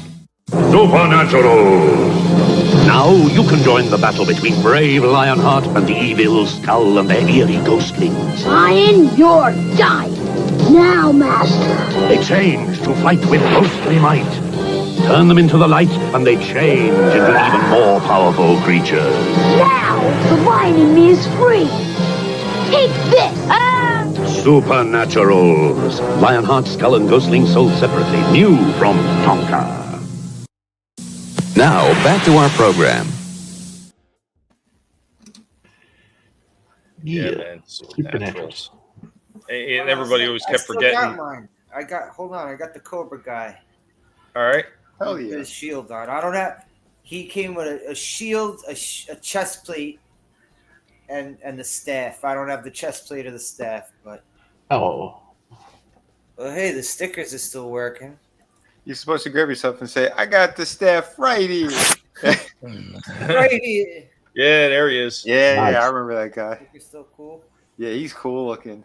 Yeah, he had a Yeah. chest plate too. It was cool, but long gone. So is the fucking weapon. See, Oh. this was a cool idea for kids, Yeah. like, you know. Oh yeah, that's right. This is like rubber. It's fucking awesome. You could put this on other figures. Nice. And I got the little ghost guy, but he doesn't have this part. It's just the cloak. Like, you know, the little ones that had the cloak and the arms. You can make a Serpentor with that. Awesome. Yeah, you probably could. I could what? Make a Make a Serpentor. Yeah. Nice. Like Did anyone see the Python Patrol Serpentor they just put out? Since we were talking about repaints. No. Yeah, there's a Python Patrol Serpentor. That's classified? No, it was one of those ones that are like I think it was the retro ones that are like the reaction ones. Okay. Yeah, what was it? Did we show it last week? They had the Once a Man Cobra Commander. Yeah. Yeah. That looked pretty neat. Yeah, those are fun. This I command. Right. Hey, did you see they're making a big lob figure? I don't know if it's Yes. Super 7 or classified.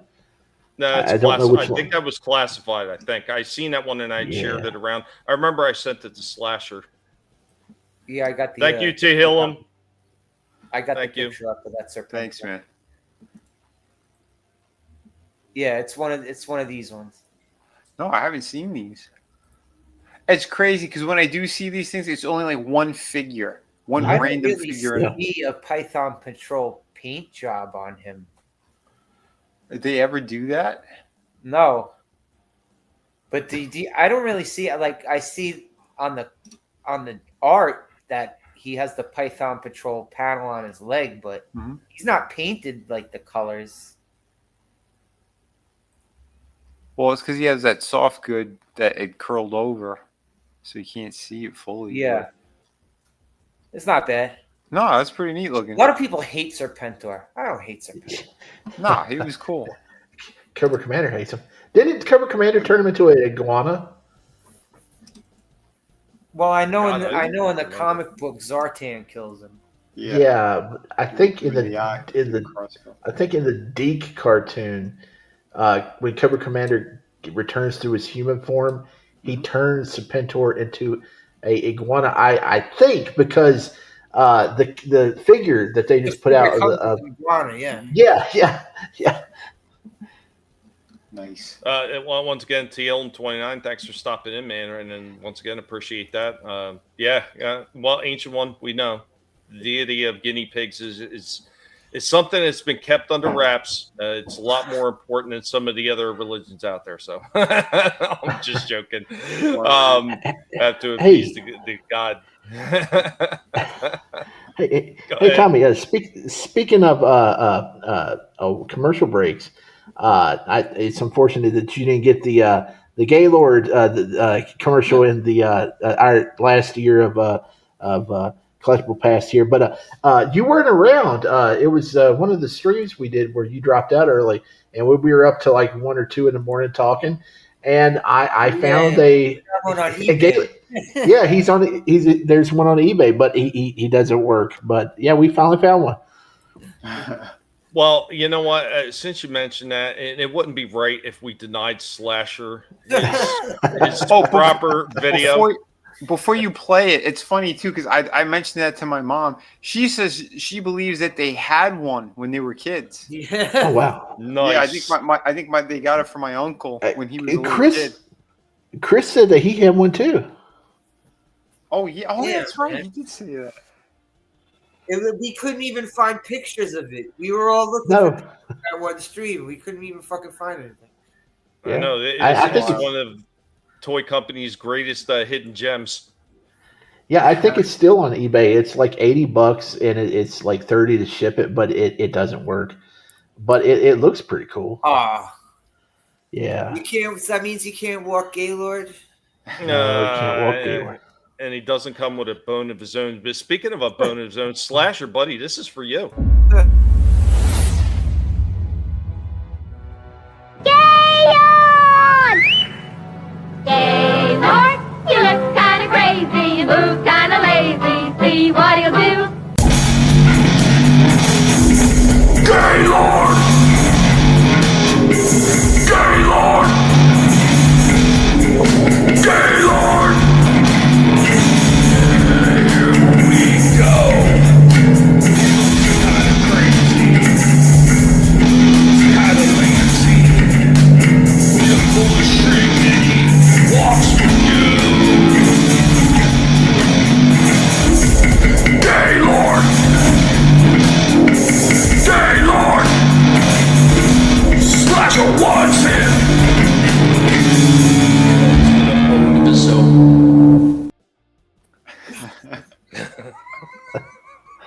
I really got to do a remix. Something lazy. I gotta do a forgot that he remix, walks bring the vocals backward. out. I forgot he Yeah. did walk too. Oh no. One of these days I'm gonna get around to doing a remix of that and bring the vocals out a little bit more because somehow they got buried in the mix. But yeah, man, I got another review here for you. Unless you want to go, anybody else want to go again? No, you can go. Okay. So I got the last one of the turtle crossover figures. Slasher, you can go ahead and just start like chewing on that Gaylord bone. But this one, by far, I think was the best out of the trio. And I was uber impressed with this thing. It has a lot going for it. So without further ado, go ahead and play this second.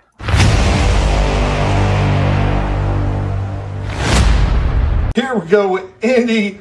Oh, Indy, he's in his Sherlock Holmes outfit. And we're going to get into our last figure review of the night. It should have been Stripe, but Indy decided, hey, it's Pigaween time. Let's go ahead and dress up as Sherlock Holmes. Without the hat, Indy? How can you do it without the hat? Oh, guys.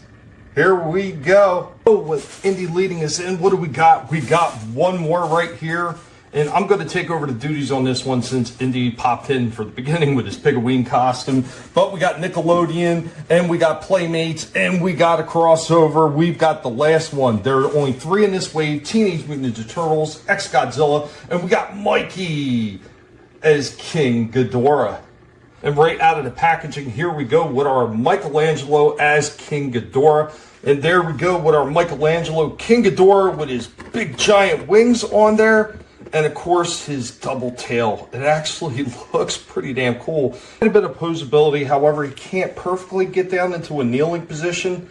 The tail would get in the way, even if you could get the right leg up all the way. There's just not enough room to get that right leg all the way up. But there's quite a bit of movement there, just as much movement as, say, the Raphael figure.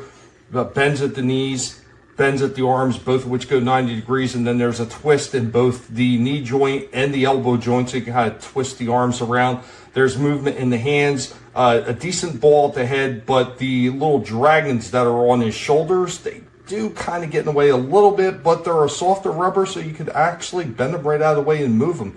Rock down at the bottom of the feet, so not bad so far. Let's put him in another pose. And with the help of a flight stand, here we go. Mikey King Ghidorah flying through the air. You can see that the tail does have turn even when you port it onto the back. And you can see all the movement they can still get out of these arms, even with those dragons kind of getting in the way a little bit. Of course, it's Michelangelo, so he's got his nunchucks. Once again, they got that clear plastic. Let's turn off those lights real quick. And you can see that the lights come up and they make those things glow. I'm sure if you get the light a little bit closer, they're really going to light up. Really cool feature that they have on this. I like when they do those translucent plastics for stuff like that, and it even works for his wings. Final pose and rundown on this Michelangelo as King Ghidorah from the Teenage Mutant Ninja Turtle Godzilla crossover. I like this one. This one is really cool. And some of the design elements they made with the soft rubber plastic for the extra King Ghidorah heads, the shoulder pads for him, actually work out really well because it doesn't really hinder the movement very much at all. It kind of sucks that they kind of get bent up and everything depending on how you move them, but you can just kind of move them out of the way and they go right back to the way that they should. That's pretty cool. I like that. That's a nice element. And we absolutely can give this Michelangelo as King Ghidorah a 9.5. Yeah, those are wild. You give it a 0 for 4 points.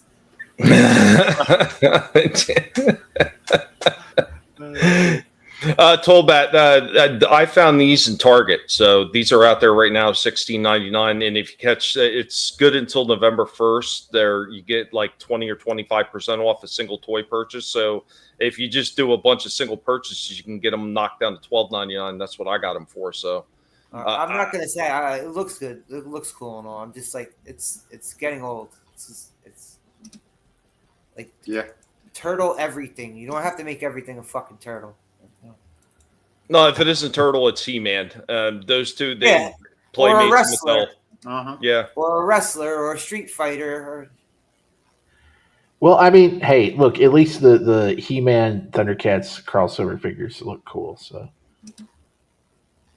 See, I thought those Mortal Kombat He-Man ones, they did look cool.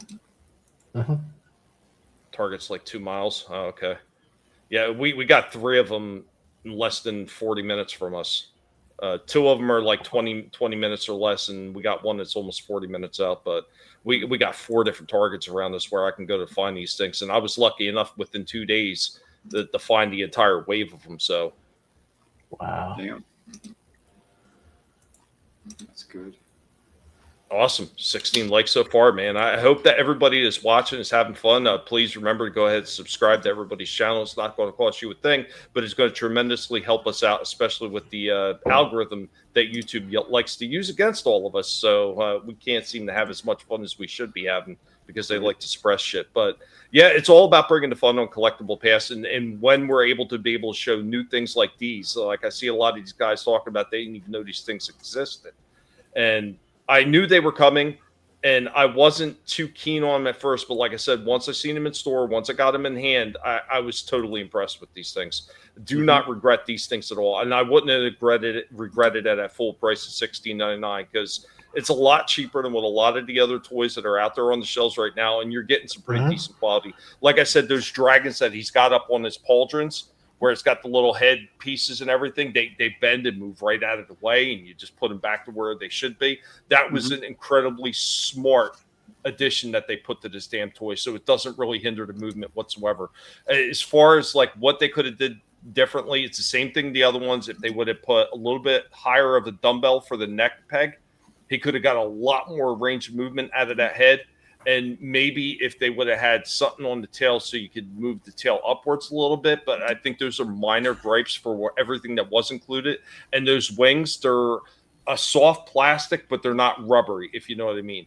So they're very well done. You could drop those things all you want. They're not going to shatter or nothing like that. Everything about this thing, it screamed quality, the way that they put it together. Super impressed with this one. And I know, Slasher, too many crossovers, but as far as some of the crossovers I've seen come out lately, these ones, these actually hit an itch as far as if you're going to do a crossover, do it right. And I really do feel like these ones hit that mark. Yeah. I mean, they put a ton of work into it. Yeah, and they're huge for the price. I mean, $16.99. Those really should be like $25. Yeah, the wings, the tails. Yeah. Yeah. I don't know. I just think I hit my breaking point once I saw Cody Rhodes crossover with Casey Jones. That was when I it should have been really fucking hardcore realization. You know? Yeah. It should have been CM Punk because he's wanted to play Casey Jones in the movies for years. DVB, appreciate that, man. You guys rock. We try to do our best, man. We try to do our best. Trina says turtles and strawberry shortcake. Or Care Bears. Purple pie, man. Care Bears. Listen, if we make our own toy company, we'll do it, man. We'll do it. And the Golden Girls, I told you, we'll make it work. Splinter as Sophia. I'm telling you, it's going to work. You want to see a bunch of people melt down? Let's do a crossover of He-Man and the Masters of the Universe with the Dukes of Hazzard. Somebody's going to be the General Lee. Yeah. With the flag. What if it's Battle Cat and he's got like the decal? Turtles riding My Little Ponies right now. No. Master Shortcake. Man at Arms that'll be with He-Man as like Bo and Luke. I'm telling you, man.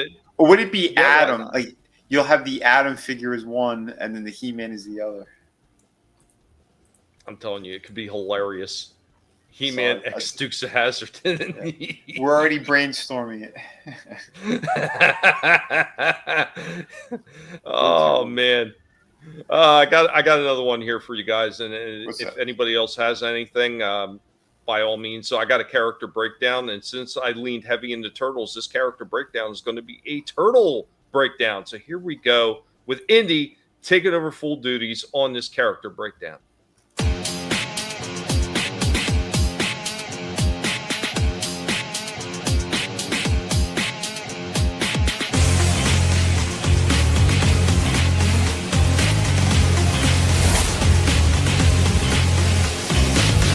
On today's Character Breakdown, we will be talking about a hero and a half shell. We will be talking about Leonardo. Leonardo's origin story is that of a turtle hatchling who, along with his brothers, was accidentally exposed to a mutagenic ooze in the sewers of New York City, causing them to mutate and gain human-like intelligence. They then were raised and trained in ninjutsu by their adoptive father, the mutant rat Splinter. Leo's personality is defined by being the serious, disciplined, and moral leader of the Teenage Mutant Ninja Turtles. He is a strategic, responsible, and highly dedicated to honor and duty, often acting as the Boy Scout of the group. Leonardo, his swordsmanship is unmatched. He can be stoic and is also very protective of his brothers and experiences moments of self-doubt, sometimes getting frustrated or overwhelmed by the responsibility that he carries. He is very protective of his brothers and, of course, his adoptive father, Splinter, and deeply cares for them. And he is very spiritual and thoughtful. Leon is often the most spiritual of the group, frequently meditating to find focus and calm. Moments of self-doubt can be hard on him and actually cause him momentarily to freeze up. He can freak out or lose control when things get too out of control when his brothers are in danger. While originally all the turtles had red bandanas, later on Leonardo became known for having blue as his bandana color of choice, and sometimes having blue on the handles of his swords. Guys, we hope that you enjoyed this character breakdown of Leonardo from the Teenage Mutant Ninja Turtles.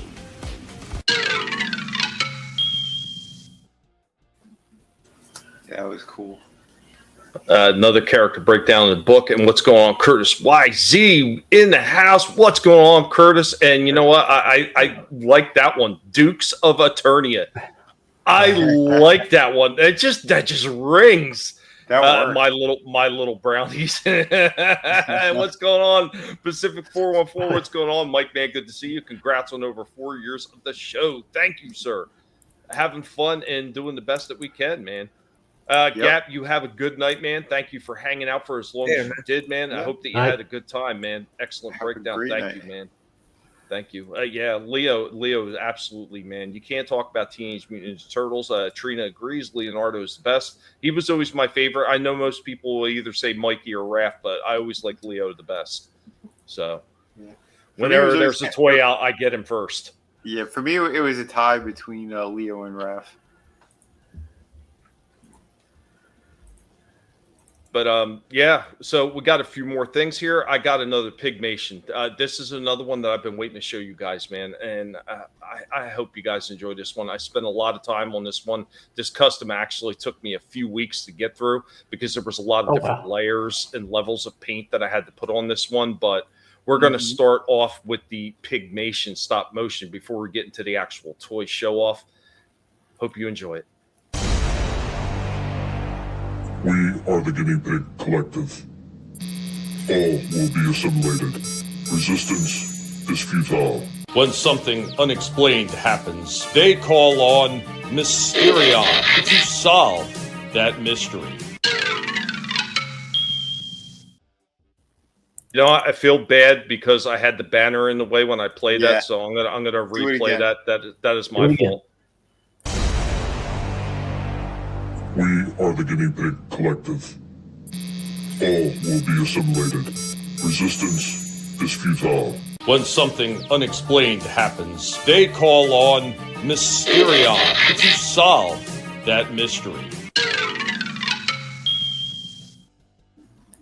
That's awesome. Yep. Pygmation, yeah.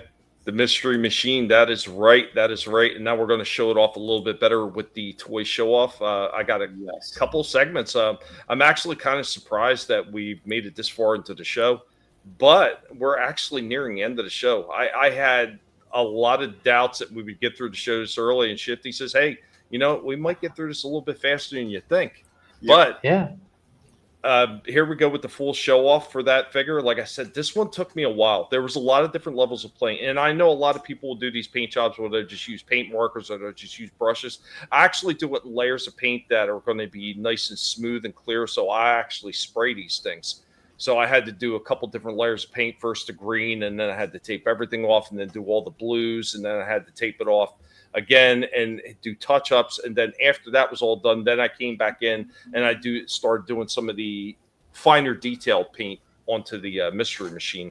I didn't do a breakdown on that because to me that it was just boring to try to go through all those steps. But here's the completed mystery machine.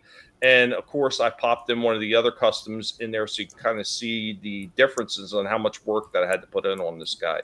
So here we go. We are the Guinea Pig Collective. All will be assimilated. Resistance is futile.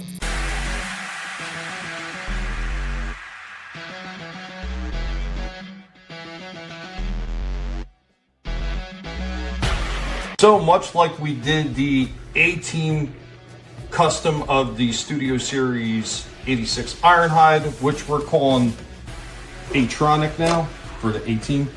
We also just did this one. So now we took that same Studio Series 86 Ironhide core class and we've got the mystery machine. I think this one turned out pretty damn nice. All the colorings there. Granted, the blue is not exactly the blue I wanted, but it was all I had available. We did make a few changes too with the colors of the windows. So we used a lighter blue instead of the gray that was already on the vehicle. Give it more of that cartoon appearance. So there we go, what I'm calling Mysterion, our mystery machine inspired Autobot. Tried to incorporate all the colors from that original band the best I could. Unfortunately, the only blue I had was this darker blue, but I think it still works fairly well for this guy. And last but not least, here we go with Mysterion. I'm calling the A-Team 1 A-Tronic on the right, and of course the original Studio Series Ironhide core class figures, so you can see all the changes and how much different they all look. Man, I really love the way these ones all turned out. I think they look pretty damn spectacular. We are the Guinea Pig Collective. All will be assimilated. Resistance is futile. Dude, those are beautiful. Yeah, they are. Very nice work. They look official, man. Uh-huh. I try to do the best I can. Real quick, I want to say hi to Papa, or Padre, I should say. Padre in the chat, man. What's going on, man? What's going on? Parrothead also hanging out in the chat. What's going on, Parrothead? Good to see you guys. We also got the Comic Relief Crusader also hanging out in the house, who wants a scale accurate MP Scorpionaca, right? I think they were doing something with the Titan one. I think it was on sale or something like that. RR said it looks fantastic. Ancient One said we're at the 3-hour mark. Excellent work. Nice. Thank you, guys. Thank you. 20 likes already on the stream. Awesome, guys. Awesome. Remember to let everybody know that we were live for the people that might have missed out, man. Catch us on the replay for sure. We really do appreciate it. And be sure to leave a comment if you do. Tommy, hear me out. Get a transformer with multiple figures and paint each one of the colors of a famous mystery car like Scooby-Doo, Ghostbuster. Wow. That would be a lot of work. That'd be a lot of work. I tried to do the best I can. Like I said, I took almost 2 weeks to work on this one. I don't know if you'd noticed the other thing that I did. I actually took the 2 separate blasters. I actually did some custom chopping on the original blaster, and I created a side-by-side blaster out of it. Dude, that's awesome. I wanted something that looked different than the other ones. Instead of 2 single blasters, I wanted to incorporate them in one, and I think it turned out pretty good. Like, I don't even know if you could tell that it was customized to be a single blaster. No, I couldn't tell. Dude, that's sweet. Definitely have fun with these things. What gave you the idea to do these? You know what it was? It was actually just seeing them for $5.99 up in Ollie's.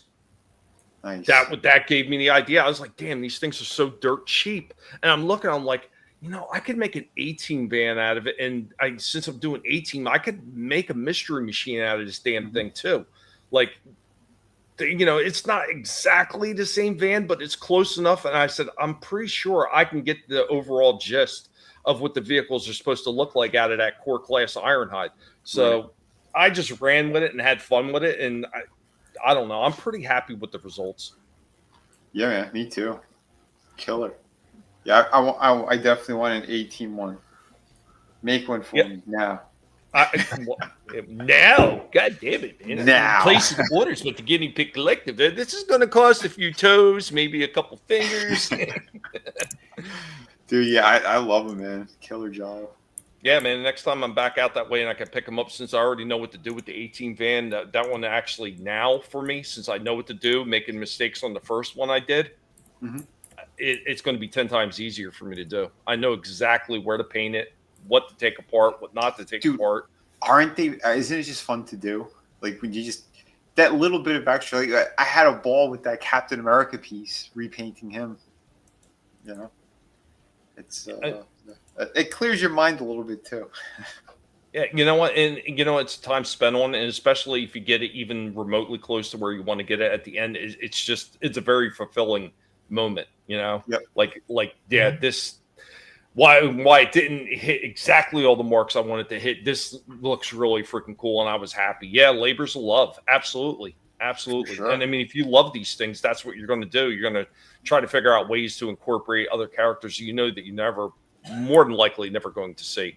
Like, I still have one that I'm working on that's going to be a general lead. The problem is I cannot paint that tiny, because it's a really small figure. I cannot paint a flag onto that thing. So it's something I'm going to have to get stickers for, to put the flag and the 01 and the General Lee on the top roof. So, but I've got one that I was working on a while ago. I've already stripped all the excess of paint off, and all it needs is stickers. And for the longest time, that was mostly money, trying to find some place to print these up. But now that I have the money, I'm going to be able to get the stickers printed up, and I'm going to be able to finish him as well. So Tolbat's got a link out there to check out his labor of love after the show. We're getting pretty close to the end. So actually, I only have one other thing left. Was there anything else that you guys want to hit on before I show that? No. Go for it. No. Okay. Well, the last one that I got here is going to be a toy hunt. So I've seen some pretty interesting things out there now that I'm back in the market, so to speak, to be able to collect these things. And while a few of them I might not get, they were interesting enough that they turned my head, and I was like, oh, what the hell is that? So here we go with our toy hunt.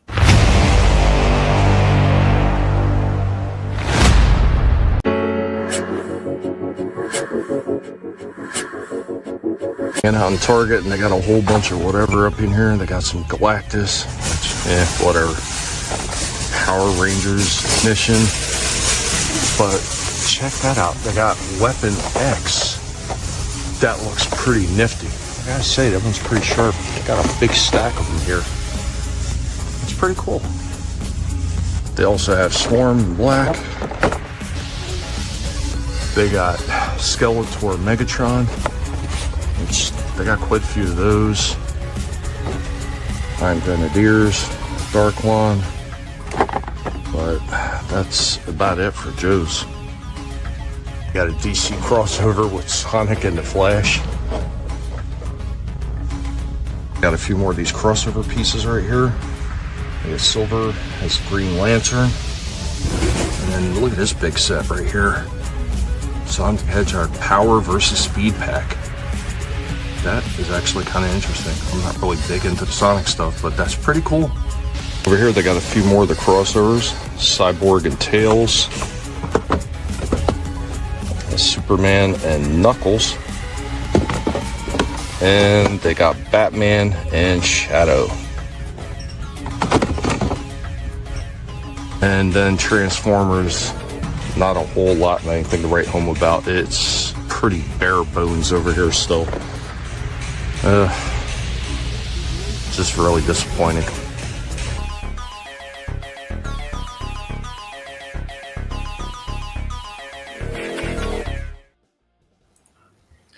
Yeah, I got the that Weapon X. I'll be doing one soon, reviewing him soon. I did pick him up. Beautiful looking piece. Yeah, I got to get him too, and I got to get Dakin because I figured out that those he comes with an extra set. The Weapon X comes with an extra set of clawed hands. I just got to paint those brown, put them on Dakin, and then remove the tattoo, and I got me a dark brown suit Wolverine. So there you go. Man, that'll work. Also, people's taking all the wires and stuff, all the gadgetry off of that Weapon X figure. They're swapping out the head. They're buying a Stone Cold Steve Austin Ultimate figure. They're getting the beer can to put it in Wolverine's hand. They're taking the shorts and putting them on there and rolling them up. And they're cutting out a little piece of a towel and they're making it look like the Wolverine in that the swimsuit. The swimsuit issue. Yeah, from the Jim Lee. From X-Men #1. Yep. That's hilarious. Comic Relief Crusader. The skeleton. Skeletor Megs is a thing. And they also had the Bumblebee Man at Arms. And I tell you what, I'm a huge Transformer fan right here. I seen those things in store. The promotional shots where it looked, I was like, maybe they're kind of interesting. I seen them in store. I'm like, nope. I don't care if these things were $5. I'm not buying them. They look like garbage. And Soul Assassin says, I saw a Wonder Woman versus Godzilla pack by McFarlane. What's going on with that? When did McFarlane get the Godzilla license? Probably he only got it for that particular line of figures. Yeah, because it's based off of a DC Comics. They already did the crossover. So there was like, I guess, a little loophole in there, and he's able to do those. And it's a shame. Everybody wants that Wonder Woman, and you got to spend $60 damn. Yeah, because he's a dick. Sorry, but it's true because that's the thing. Look at the previous Wonder Woman figure. That thing was the most in-demand figure. She's like going for $300 online, $200 to $300, and he has not re-released her. I don't know. You could print money with these things, but nope. Why do that? It's exactly why he's losing the line, because he just doesn't see the value that's in there because he's not doing it correctly. I mean, there's so many things that he's could have done correctly over the past years. And one of the ones I always point to is like that Lobo figure. And even the Demon to an extent. If you would have made those look more like they did in the actual comics, those things would have been flying off shelves. There's no way he would have been able to keep them in stock if he would have done them correctly. But that's just the thing with Todd. Tuna Todd just doesn't seem to get it. And it's why I stopped buying any of his shit. Go ahead, Shifty. He's too concerned with no-name characters that nobody knows and clogging the shelves up with those.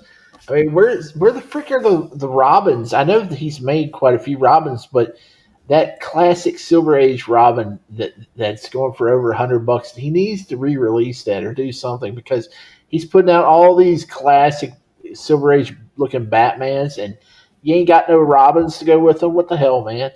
Yeah. Yep, right, Trina, and all the Batman variants. Soul Assassin was talking about what sucks more than painting.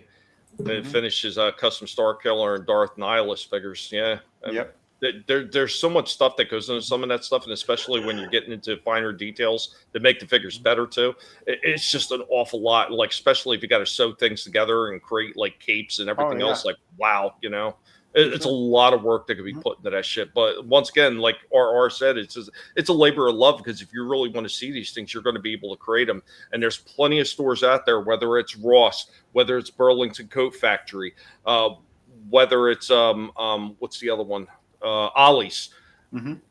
All these stores got like really good figures at discounts that you could create these amazing customs, because normally who wants to spend 25 to maybe even up to 30 some odd dollars to chop a figure up to create that custom you want, when you can get them a lot more affordable, and it doesn't feel like it's quite a strain to be able to create this custom, especially if you got to get multiple figures to do it. Yep. Because that's the thing, I'm seeing a lot of that too. A lot of people, because there's so many Superman figures out, people are grabbing them and like mishmashing them all together. They're taking off that whole from where the collar is up, like where his skin is. They're The popping it off. Superman figures are so bad, people have to Frankenstein them to make it. No. Here's the thing. It's not that they're bad. People want the perfect Superman, and he's been releasing the ones that have like the black outline around the S instead of the red and the yellow, and then like the color of the suit, it's either too dark or too light, and the capes are either too short or not fully wired. So people are popping them out and making the perfect one. Like they're merging like 3 different Supermans together.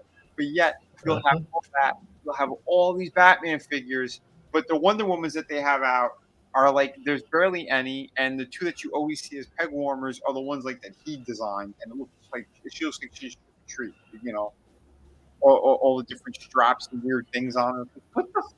Just re-release the damn collector one. So, yeah, it's aggravating. Yeah, it is. And once again, it's because they don't know their customer. They don't know their fan base. They're absolutely just they're flopping, you know? Oh, yeah. It's stupid because he's not re-releasing stuff that people, are asking or want. Yet Marvel is reissuing stuff left and right. They're getting to reissue Cable. Slasher's got. They're going to re-release that here in a couple weeks. I think the pre-orders go out for that. So wait, which at least the one that Slasher has, the MBC2, the one with the Marvel vs. Capcom. Yeah. Okay. Yeah. Shit. Supposedly, now that's the rumor, but yeah, the rumor. No, they're re-releasing him, and I forget who else they were re-releasing. Oh, that the Power Princess. Yes. Oh, yeah. she hasn't been re-released yet, but they plan on it. Yeah. Okay. That was the rumor. Yeah, that's the rumor. Yeah, I'd like to get that figure. She looks awesome, but I would definitely turn that into a Wonder Woman. They said that is hands down the best Wonder Woman figure that would be in the McFarlane scale is that Power Princess. People are the ones that I've seen. They've repainted her, and she looks fantastic. I think if you get a you get a She-Hulk head on that too. Yeah, repaint that. Oh, you know what I'm seeing? People are taking the She-Hulk figure, the one with like the wild hair. They're painting it all black, and they're swapping the hair with the one from the collector's edition, and both head swaps look fantastic on one another. Nice. Yeah, it's something else. Good question. Good question. Since everything else in damn Jet disappears, I guess it's not supposed to make sense. And Trina, I did see that. I know. It's the Disco Batman. I mean, they did you dirty. They did you dirty. He should come with a disco ball and everything. I mean, this is ridiculous. He should come with a fro. That's the one that I came up with, right? My Saturday Night Fever Batman. Yep. And Padre, I did something that I guess it would be almost considered kind of on the lines of Robot Chicken. I did a Young Frankenstein stop animation earlier. You might like that. I mean, it was played much earlier in the show. That was so good. I thought it was funny. Tommy's 2K curse. Oh, no. Not the curse. Uh-oh. But that is literally all I have. I can't believe it. We've reached the end, man. It's been a hell of a run so far, all the way up to now. And once again, I want to thank everybody who's been hanging out in the chat for coming by. And guys, everybody who's going to watch on the replay, thank you very much. I hope that you subscribe. I hope that we've all done enough to earn your subscription and you keep coming back for more of the fun that we do every single week, because this is what it's all about. While everybody else is slamming genitalia and car doors and complaining about the franchises that they're going to go out to the movie theater and watch so they can piss and moan about it, we're going to talk about the things that we enjoy, because that's the way it should be. These sons of bitches, man, they got no face, as Vinnie would like to say. And it shows every single week, because if you take away the pissing and moaning about the pop culture stuff, seriously, what do you got? What do you got, guys? I'll put my content up against yours any day of the week if they remove pop culture, because you got nothing. Eugene Wilder, maybe you could do a Willy Wonka stop motion. I'm pretty sure Mego probably put out a Willy Wonka figure at some point. I haven't seen it yet, but maybe. I don't know, Ancient One. If you want to throw somebody up in there, go ahead. I just don't. It's kind of one of those things. I don't try to force anybody to go anywhere. So, I mean, if you want to pop something in there for somebody that you have in mind, by all means, go right ahead. But yeah, that's it. Yeah, I still can't believe I got over 2,000. Now, if I could only get YouTube to leave my watch hours alone. Like every week I see, on the main splash page, yeah, your views and your watch hours went up, but then when it goes to the public watch hours on the other side to get monetization, oh yeah, you're down. You're down. Like, how does that work? If the numbers are up on the front page, shouldn't they be up on the back as well? Get the hell out of here. 4 more years, man. We're definitely going to work on Soul Assassin. I have no plans on stopping. They're going to have to remove me from this platform. And I'm sure I've annoyed some people at YouTube enough that they may try it, but they can't catch me. I'm not really doing anything so controversial that they can get me, at least not yet. But if they keep pissing me off, I might. Yeah, I know. And that's the thing, man. There was nothing there to begin with. It was a fizzle. It was a fizzle. Mm-hmm. But yeah, man, if you guys are going to do any rating and everything and you want to follow what the Ancient One winds up putting up, by all means, put it over there. Let them know that the Guinea Pig Collective sent you over there. A pig raid, a week raid, whatever you want to get, absolutely fine with us. But I'm going to go ahead and we're going to start giving outros for all my fine co-hosts up there. And once again, I want to thank everybody in the chat, and I want to thank our previous co-hosts, especially Trina, that's been hanging out with us all night. Thank you, Trina, for everything you've done on Collectible Past, and hopefully be able to see you again in the future. I don't know. There's something that I've had in the works for you. Maybe when you wind up getting that, maybe you're just going to feel like you have to stop on to talk about it. So we will see. We'll see. But here we go. Let's go ahead and let's get into our outros. Not bad for an old timer. Old timer. Yeah, it's me. It's the pig, the most horrible pig on YouTube, the most evil pig on YouTube, according to YouTube. But guys, thank you so much for hanging with us. Thank you for taking part in the discussion with all the toys and all the fun stuff that we've been showing off and everything you've added to the show. It is absolutely amazing. You guys do this every single week. You know, a lot of us that are doing this kind of stuff, we don't make any money to do this. We do this for the sheer fun of it, and we do it for the chance to be able to share this with many of you and be able to get your feedback on it. And some of you, it's like people that we wound up having up on the panel. I mean, they started off in the chat. They were talking about they love certain things that they're collecting. Next thing you know, they're part of the show, and we're having these ultra cool discussions about all these plastic and die-cast figures that so many of us may have grown up with, and how things have kind of been rehashed over the past few years. Thank you, Trina. Thank you to everybody. Thank you, Chaos. Yeah, absolutely, man. But thank you so much for being here, and we really hope that you enjoyed this 4-year celebration of Collectible Past, and we're going to keep on going. We have no plans on stopping. We may up the ante. We may change a few things. We may add some new things, but the basic format of this show is coming on here and having fun, and that's what we aim to do every single week. Thank you so much, because spent your time anywhere, chose to spend it here with us. Remember, never let anybody tell you what you can and can't say. What you should or should not think, is your silence and your compliance gives consent. And now I'm going to hand it over to my awesome panelists, and they're going to let you know what they got cooking. Hey, I'm stuck. I can't transform. Oh, thanks. I think.